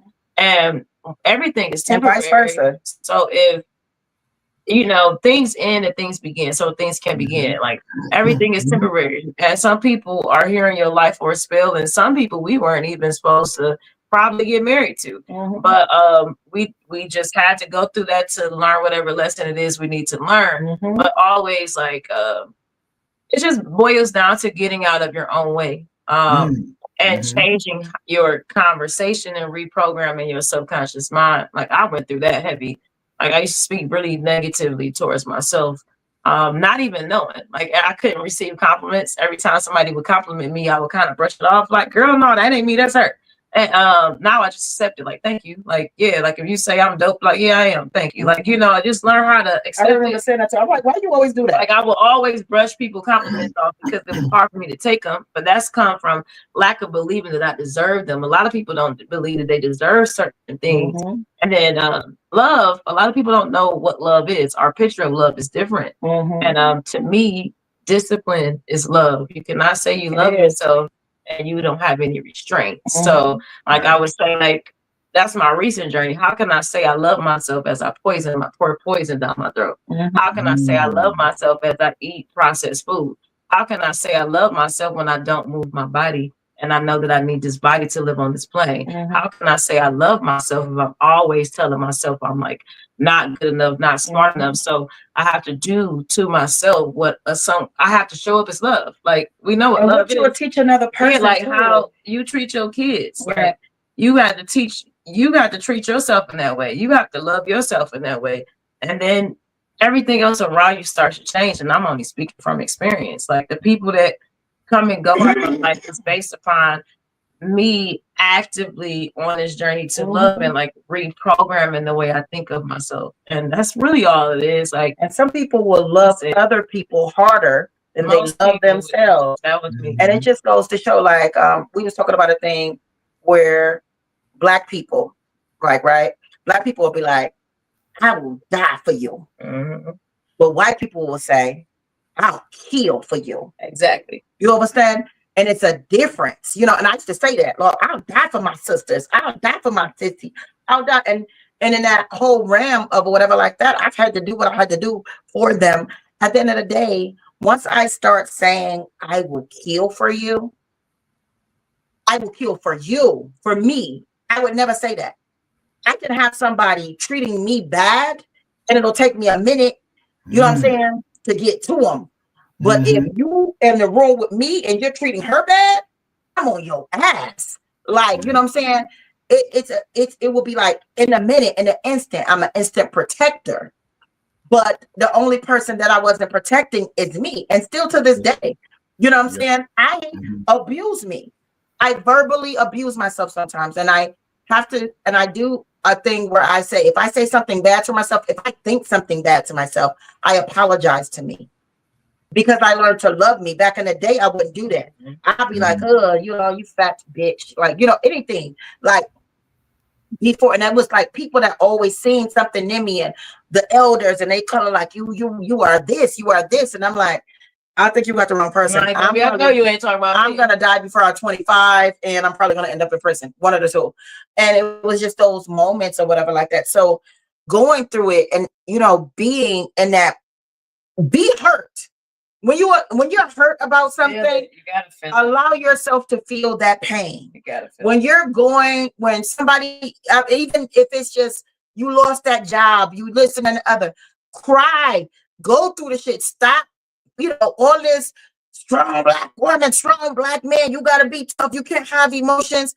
fuck that shit. That's driving you crazy. Allow yourself to have it, because like you said, you will keep reliving that moment, because guess what? All that suppressed energy is coming up. So before she said that, it's a book called The Body Keeps the Score. If I you're a love that reader, book. please read it. Yeah.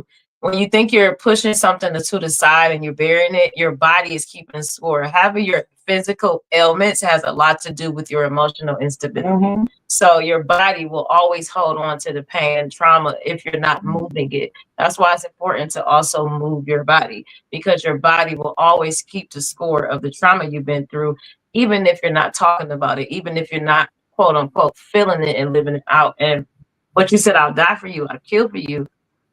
How about you change that to live? I live. I live. Like, Yeah. your words are, that's me. My words are spells. My words mean so much to me. Mm-hmm. I'm not dying or killing for nobody, but I live for you.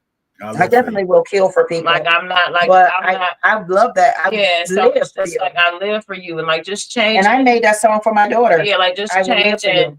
The way and how, like, we say things are, it's just very important. That's what I'm learning. Very important.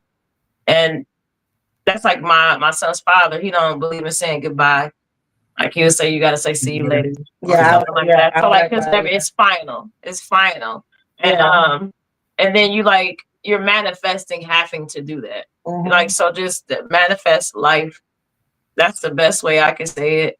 And life is abundant. Yeah, Like, so just people- manifest life. when people speak, like, well, say just living for you, it's just like it's abundant on up in many levels, you know. Mhm. And that's why self-love it's important, It's imperative. but it's very, very difficult. It is. It's not easy at all. It's an everyday fight. And it's an everyday, yes, it's an everyday fight. It's an everyday struggle, and everybody goes through it. If anybody said that they don't go through it, I That's don't a know. lie. That's a lot. And honestly, staying away from them people, because that's very narcissistic. Yeah. Because at the end of the day, and I'm like you, I don't like toxic positivity. Like, when somebody just always positive, I don't trust them. Me either. Because like everybody going through something. I do not trust people like that. Like, if you just always, I'm And like, somebody said that about me, like, you always so upbeat. I said, I'm no, not. I'm not. And I've made sure, like, my posts, I'm real. Like, I'm happy, I'm mad, I'm sad, I'm all of it. You gotta Very. feel, because if we wouldn't have all these emotions if they weren't meant to be felt. Right. They're actually protecting you and helping you grow. Right. But you just have to, I don't know, everybody just got to be real with themselves. And the problem Speak is a lot of people out loud. aren't being real. We're just acting like we're something that we're portraying ourselves to be who we think the world should see us as. Yes. Instead of just being who we are. And the world needs you to be you. Yeah. Authenticity is the It's best thing. very hard. Like, And I was just saying that's to it. somebody, because I'm like, I had put something up on my page about on Instagram, and it said, suck it with passion, right? So I have a song that I wrote It's years nasty. ago, Suck It With Passion. But I was eating the Halls at the time, and I was with a person, and I was just like, and he was like, damn, you know, because I was like, really, I just needed to get that feeling. And so then he said something. I was like, that's right, I suck it with passion. But I was talking about the heart. So when you go in the caption, I say, you know, put it in the back of your tongue, let it get real moist and everything like that. I'm like, yeah, because for a hard throat lozenge, you know, it make it work faster. That's But what it said in the everybody's caption. mind so But dirty. everybody just saw Suck It With Passion. And then I just got all these, Queen, like, why you posting like that? Why you this? Why you that? Why you this?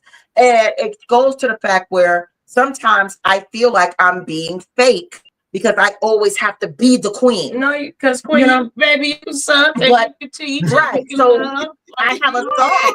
I have a song called I'm the Queen of Me. Guess what? Every well-behaved queen never made history. So don't take, please stop, you know, putting me in a box. And I had stopped putting myself in a box for other people, which made me feel like I wasn't complete. I wasn't whole. So this is me. This is who I am. I'm a very sensual person. I'm a very romantic person. I'm a very, very passionate person. I'm a Scorpio. And it comes to a point where, you know what I'm saying, this is me, but it's never going to take away from my crown, because I can uprise my people and dance the night away. I am an intimacy consultant. That's what I've done most of my life. We're not one-dimensional.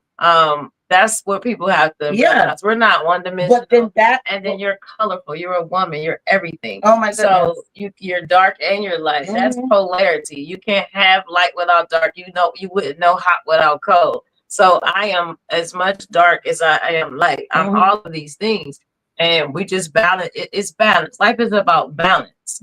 And But if it takes away and from if that you don't too. balance it all, then Finding, you're not being yourself. yeah, finding balance within your imbalance. And I had people tell me that same thing, Mhm. like, hey Queen, like you should stop posting like that because certain people probably won't seek you out or hire you. I'm like, well, they'll make the people for me. You're in the public eye. You're in the Yeah, public you're in eye. the public And eye. that definitely can take away from your Yeah. self-love too, because you're feeding, like, I do, I wear my feelings on my sleeves. Like, Yeah. I'm very, very open. I take everything to heart. If somebody tell me my song ain't good, and it could be 7 people telling me like, oh, that was good, and one person tell me that, and especially if they close to me, like, it fucks with me forever, and I beat up on myself, and Yeah, you got to stop doing that. No. It probably ain't good to them. And Yeah. That's okay, because everybody don't like learning the fact, everybody don't like, and people ain't gonna like it, and it be on people, and you can go, like, when I'm going out of town and I'm going out the country, and one of my songs, it made the billions list in England.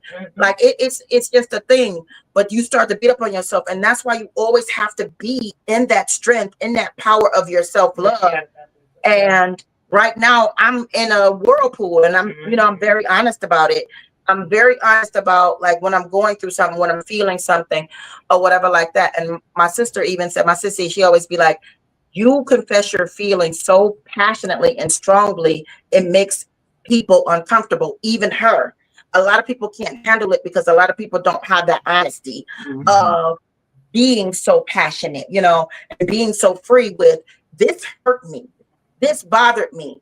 I hurt somebody and it bothers me, or whatever like that. I don't care. I'm very honest about it, because holding it in can destroy you. Yeah.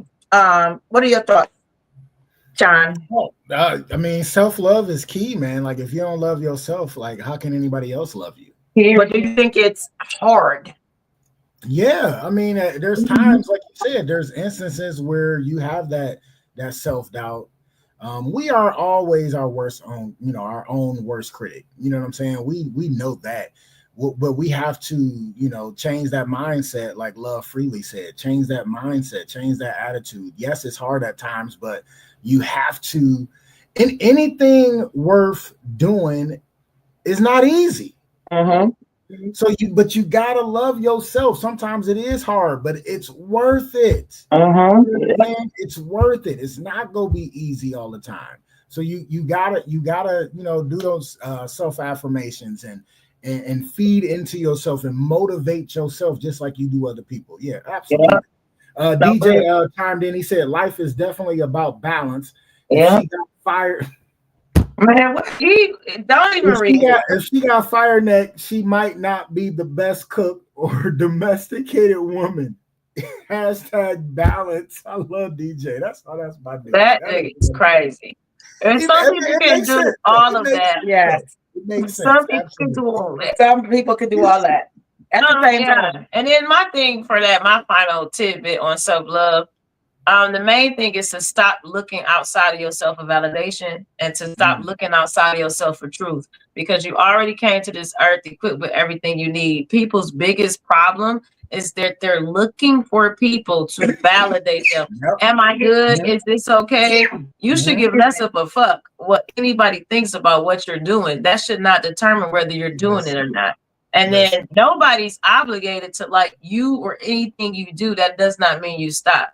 Like, it really boils down to expectations. You're expecting to get something from others, and your support system is never going to be the people you're around. I battled with that in 2018, wanting the people around me to support me, but all of my supporters have been people, total strangers. It's true. Like, honestly. So, like, you just gotta, then instead of complaining about lack of support, I just went to where the support was.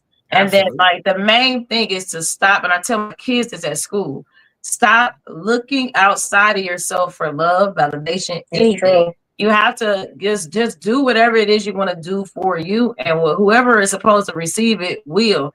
And then you're like you're blocking your own blessings by doing that. Like, you just gotta stand in your power in that way, and you gotta be willing to fight it, because it's some people's journey to keep you down. You know, like I was saying. But is it really them keeping you down, or are you allowing? No, I'm saying no, and that's true, because you allow it once they do it. But you know, I had this guy, and I always be like, "Oh, my friend, my bro." But every time, like, I'll be like, boom, boom, boom. He always, no.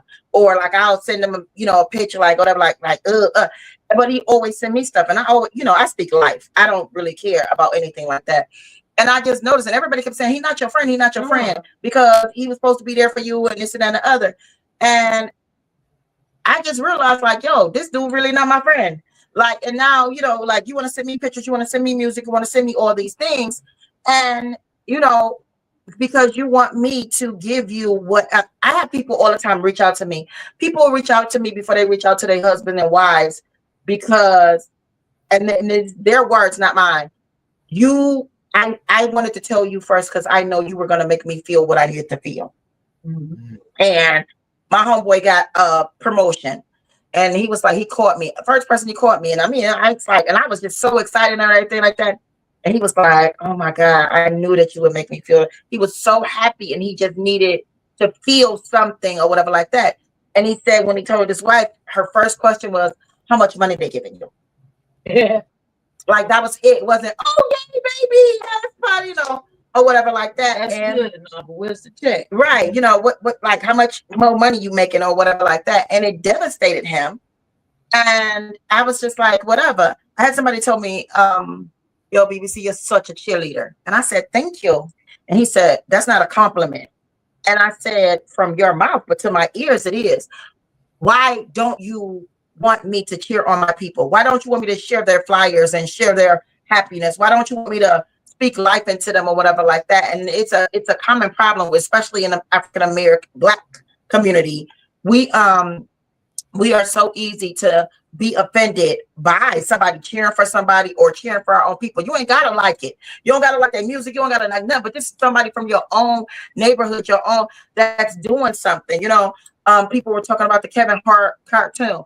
Man, he got a cartoon or whatever like that. Shit look corny or whatever like that. So what? Look where he came from and what he's accomplished. It's so crazy, and it's so easy for us to hate on. It don't matter if I show up, and I have bought tickets to shows and not showed up because I just wanted to support. I have shared flyers. I have everything. Even if I can't make it, if I can't be there, if I can't, that's just who I am. Me being a cheerleader, I'm the greatest cheerleader. And if you don't like it, go back to your hood, because your team ain't got no spirit and your coach ain't no good.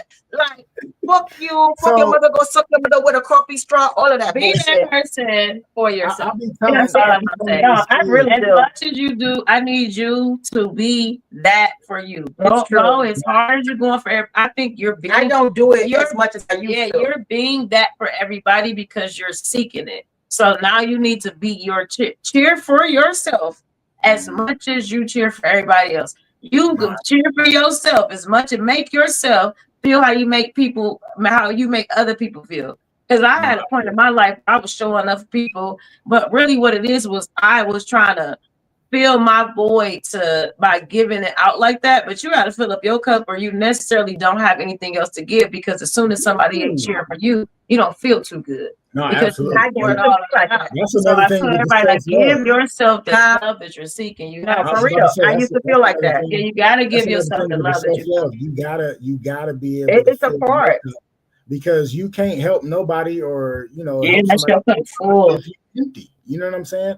I tell these kids all the time. I say, listen, I understand, school is hard and you worrying about this and worrying about that. I'm like, I get that. But the only thing that really counts is what you think about yourself. That's it. That's all. Not what everybody else thinks. It's about what you think about yourself. And then I hit them with, because what they eat don't make you, and I'm expecting them to know it, but they don't know it. So I'm teaching these kids what you eat don't make, what they eat don't make you boo-boo. And I'm like, and you know what word I want. You can't say shit. Yeah. you know, but what they don't make you shit, period. You know what Come I'm on, saying? R. Kelly quote. R. Kelly quote. It really definitely has to be that because I used Did to. you say R. Kelly quote? R. Kelly said that in the song, honey. What you eat don't make me shit. So you got I the never R. knew Kelly that. quote. Yeah. That quote has been around long before he was a Well, it's R. Kelly's quote to me. Like we against R. Kelly on here. I'm not talking Oh, well, he made it on his song. That's where I heard it from. I heard it as a kid. My grandmother used to say it all the That's who time. I got that. I'm gonna get that in the song. I got that from some older people in my generation. way before R. Yeah, Kelly. one more thing I remember I used to promote people to get them to promote me. Yeah, I used to do that and back in the day. And now I do it because I want to uplift my people. You know what I'm saying? And I don't care if you're like, if I tell you I love you, you never have to tell me you love me back. You know what I'm saying? Because that's my true feeling. Love will heal, like love can heal most things that's going on. We're being taught not to love each other. And not only that, we're being taught not to love ourselves. You know, like if you look in your phone, and when you go through the camera on Facebook and Instagram, it make your face real big and it bring out like your imperfections so that you can use filters. But if you look on your regular camera, when you're looking at yourself, it's a whole different. It's a whole That's different true. person. And then now we want to use filters because, or also when somebody, because these phones are what they call recognition. They have that recognition thing. So when you take a picture with somebody, you're like, I don't like that picture. It's because You're so used to using the filters too. And they only know that person's face with that filter, so that it makes your face look kind of weird. And it doesn't take over your face. Dude, when it comes to taking any pictures, people be like, "Oh, we gotta take that again." All right, whatever. It's gonna be the same. It's gonna be the same way. Well, yeah, so the same one. But these phones make us hate ourselves, and you know, no, it's like can't nothing make me do anything. So this is how I think. Can't nobody make me feel anything. Can't anything make me act away. It's all me. So like a phone doesn't make me hate myself. No person makes me feel bad. It's innately something inside of me. Like I don't know, like nothing too much outside of me. Well, it brings out that whatever your insecurity is about yourself is what I'm saying. Whatever your insecurity is about yourself, it like boom, it brings on you put it in your face and you get a look. Okay, so, yeah, that's what I'm saying. Like nobody can make us do anything unless you got a gun to my head. Yeah, I'm like not even in. Like, you might have to shoot me. But at the end of the day, I'm saying it's like everything that is going see yourself. And so all of your flaws, like if you feel like no man is ever gonna love me, and all they posting is no, we don't. Yeah, you know what I'm saying. So all the time, or you hear the songs or whatever like that, that's gonna make you feel like that song about me. That's talking about me. This when a pastor speaking or whatever like and that. And then you reading the post and you like, damn, So it does. Like, of course, you gotta log off. We're the gods of our own spirit and our own bodies. But at the end of the day, anything like it's so much influence. Sometimes, like just like the thing in Canada, just like that blew my mind. You know what I'm saying? Like, cause you were like. And I know at 15, you probably was real argumentative. You know what I'm saying? It's like, oh my God, but you black. But in England, it's like that. You know, England people think like they talk about us like we're not, you know what I'm saying? Because they don't have black and white, you know, and it's just like a whole vibe. That's why you see so many interracial couples and it's very free to be that way in Canada and everything. So it's just like we have to really get back to the roots of nature, you know, and really like I'm gonna always feed love into my people all the time, and I'm gonna always give up rising, but remember to do it for yourself and don't think that one time or you reach that level of self-love and that's it. It's all that you have to do. It is you have to breathe. Grace. Give yourself grace. Yes. Absolutely. Yeah. Gotta give yourself grace. And you're allowed to make mistakes. And it's okay to make mistakes. Especially if you're learning from your mistakes. If you make a mistake, do not beat yourself up. If you lose something, I stopped posting my pictures. I never post pictures of my old band or whatever like that because it was destroying me because I was so broken and so hurt or whatever like that. Like this was mine. So I just found some pictures and I'm like, I gotta post these. Like I need to feed into that because I was holding on to the fact And that made me hate me. It's called resentment. You know what I'm saying? You know, and it was just the vibes of whatever. So always speak life into yourself, speak love into yourself. And, you know, don't forget that you can, you know, always tell yourself that it's not a one-time thing. You can always tell yourself you love you. Always tell your people you love them, whatever like that, because no, they shouldn't just know. You know what I'm saying? Sometimes you want to hear it. Sometimes you want to feel it. And that goes back to companionship. Yeah. Also, because you know, companionship is the most important thing. Whether it's a friend, whether it's your, I don't care. Even if you got a companionship is so amazing. It's such a beautiful thing when somebody see you and, you know, and say, you're amazing. And they for real, you know what I'm saying? It's just like, and they ain't got nothing to, you know, it's no reason. Somebody that feels and sees you like, you know, Avatar, like, I see you. That shit, like, really, that is the most craziest thing. And don't believe what you feel like you should be with is that's who you're supposed to be with. Because, baby. And let that shit go. That's my message for today. Like, stop holding on to shit that happened to you as a kid. You're not there anymore. Like, your mama and daddy issues, heal from that. If something happened to go to therapy. If something happened to you 10 years ago and you're still holding on to it, you're allowing cancer to fester because your past is gone and it'll never come back. So why are you bringing it into today? It's hard. The future not here. The future is not here. It's gone. Pluck the meat, eat the meat, chew the meat, throw away the bone. Like at some point, we have to stop crying over spilled milk. At some point, we have to stop blaming our parents, have to start blaming our mama and everybody for the way our life is. Stop blaming society, stop blaming the man, and do what you got to do for yourself. That was the best thing I ever stopped doing was blaming everybody. Like blaming my daddy for my issues with men and blaming my mom for all this and blaming, because that ultimately at the end of the day, it's me. I came in this world by myself. I'm going to go out this world by myself as well. So why am I holding on to shit that'll never happen again? So it's like life is about choices. You're either gonna choose, you're gonna stand in that shit, or you're gonna walk over it. Yeah, I don't agree with that part, but I do. I mean, with the coming in the world by yourself and leaving out by yourself, but I do feel like sometimes we harbor. When you was born, unless you don't harbor by yourself. Your mama got to push. Like no, but people what say I'm that, saying it's not is, really like you don't. I don't believe that's just my belief. I don't believe it. I think that it takes, you know, a plethora of people. Like we all need each other for something. That's true. But it's the vibe, and it's okay. Everybody have their own ways of looking at things. But I do feel like, you know, sometimes we hold on to things along. Like, you know, I'm a person, I like to chew the bones. I do. That's a Caribbean thing, you know. I'll eat the fuck out of a bone. But at the end of the day, you know what I'm saying? Know when to split the split pieces out. You know, those some pieces that's too sharp for you to swallow. They'll get stuck in your throat. Let that shit go. But I have a tendency of holding on to things that destroy me. And I'm learning to not do that. But you know, like I said, I'm in a new journey of me. I don't know this. I don't know her. She really trying to be a part of our collective, but I'm really happy for her. It is really, really, really hard to get to in that journey with her, but I'm working on it. So I love that. That's the real shit. Self-love. Gotta love yourself. Gotta love yourself. That's right. Love freely. Don't worry about failing, because a fail is your first attempt in learning. So there it is. All right, y'all. This was a great episode. Let's listen. Love freely. Thank you so much for coming on. It's been a pleasure. Thank you for having me. Pleasure to hear your story. Thanks for jumping on with us. It was definitely a fun, interesting podcast, and definitely had a lot of laughs. Big shout out to all the couchers that chimed in. Appreciate y'all as always.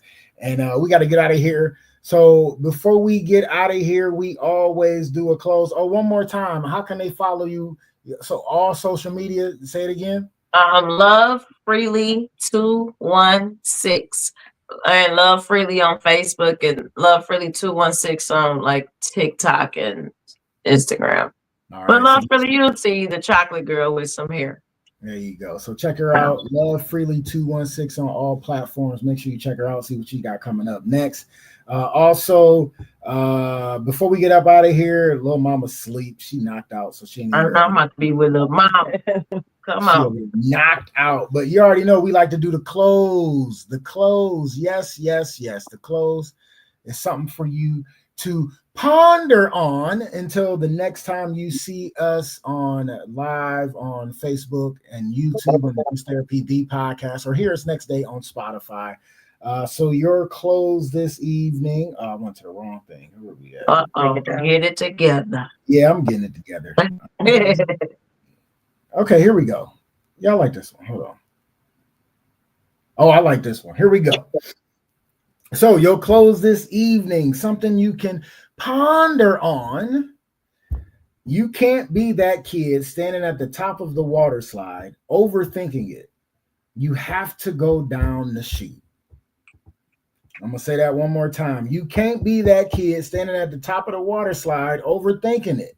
You have to go down the chute. And you want to break that down real quick and we'll get up out of here.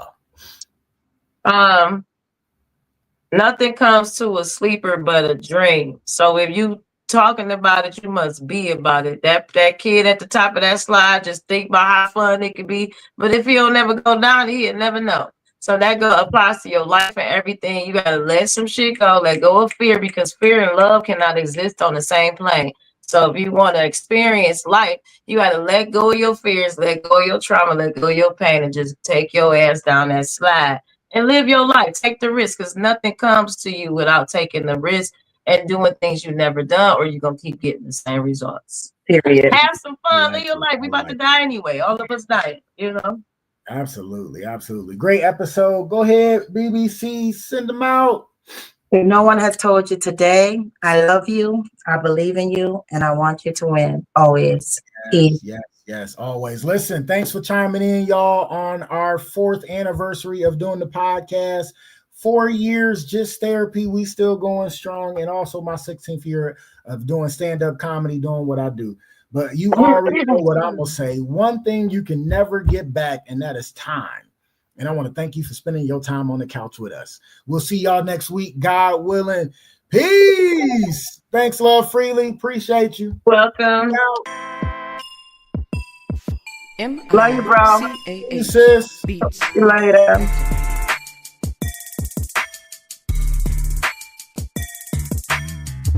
Welcome to Just Therapy, where we talk about life with a comedy twist. With your hosts, comedian Sean Boyd, Antonio Ferguson, and Miss KT. We talk about a whole bunch of shit, from politics to people actually taking shits. So sit back, relax, and enjoy the therapy session. Man, this be dope. Make a motherfucker want to rap. I can't rap, man. Hold on, here we go. I can't rap. I really can't. But come sit down on the couch with us. Man, I can't rap. Come to the couch. Enjoy the show. Let's go.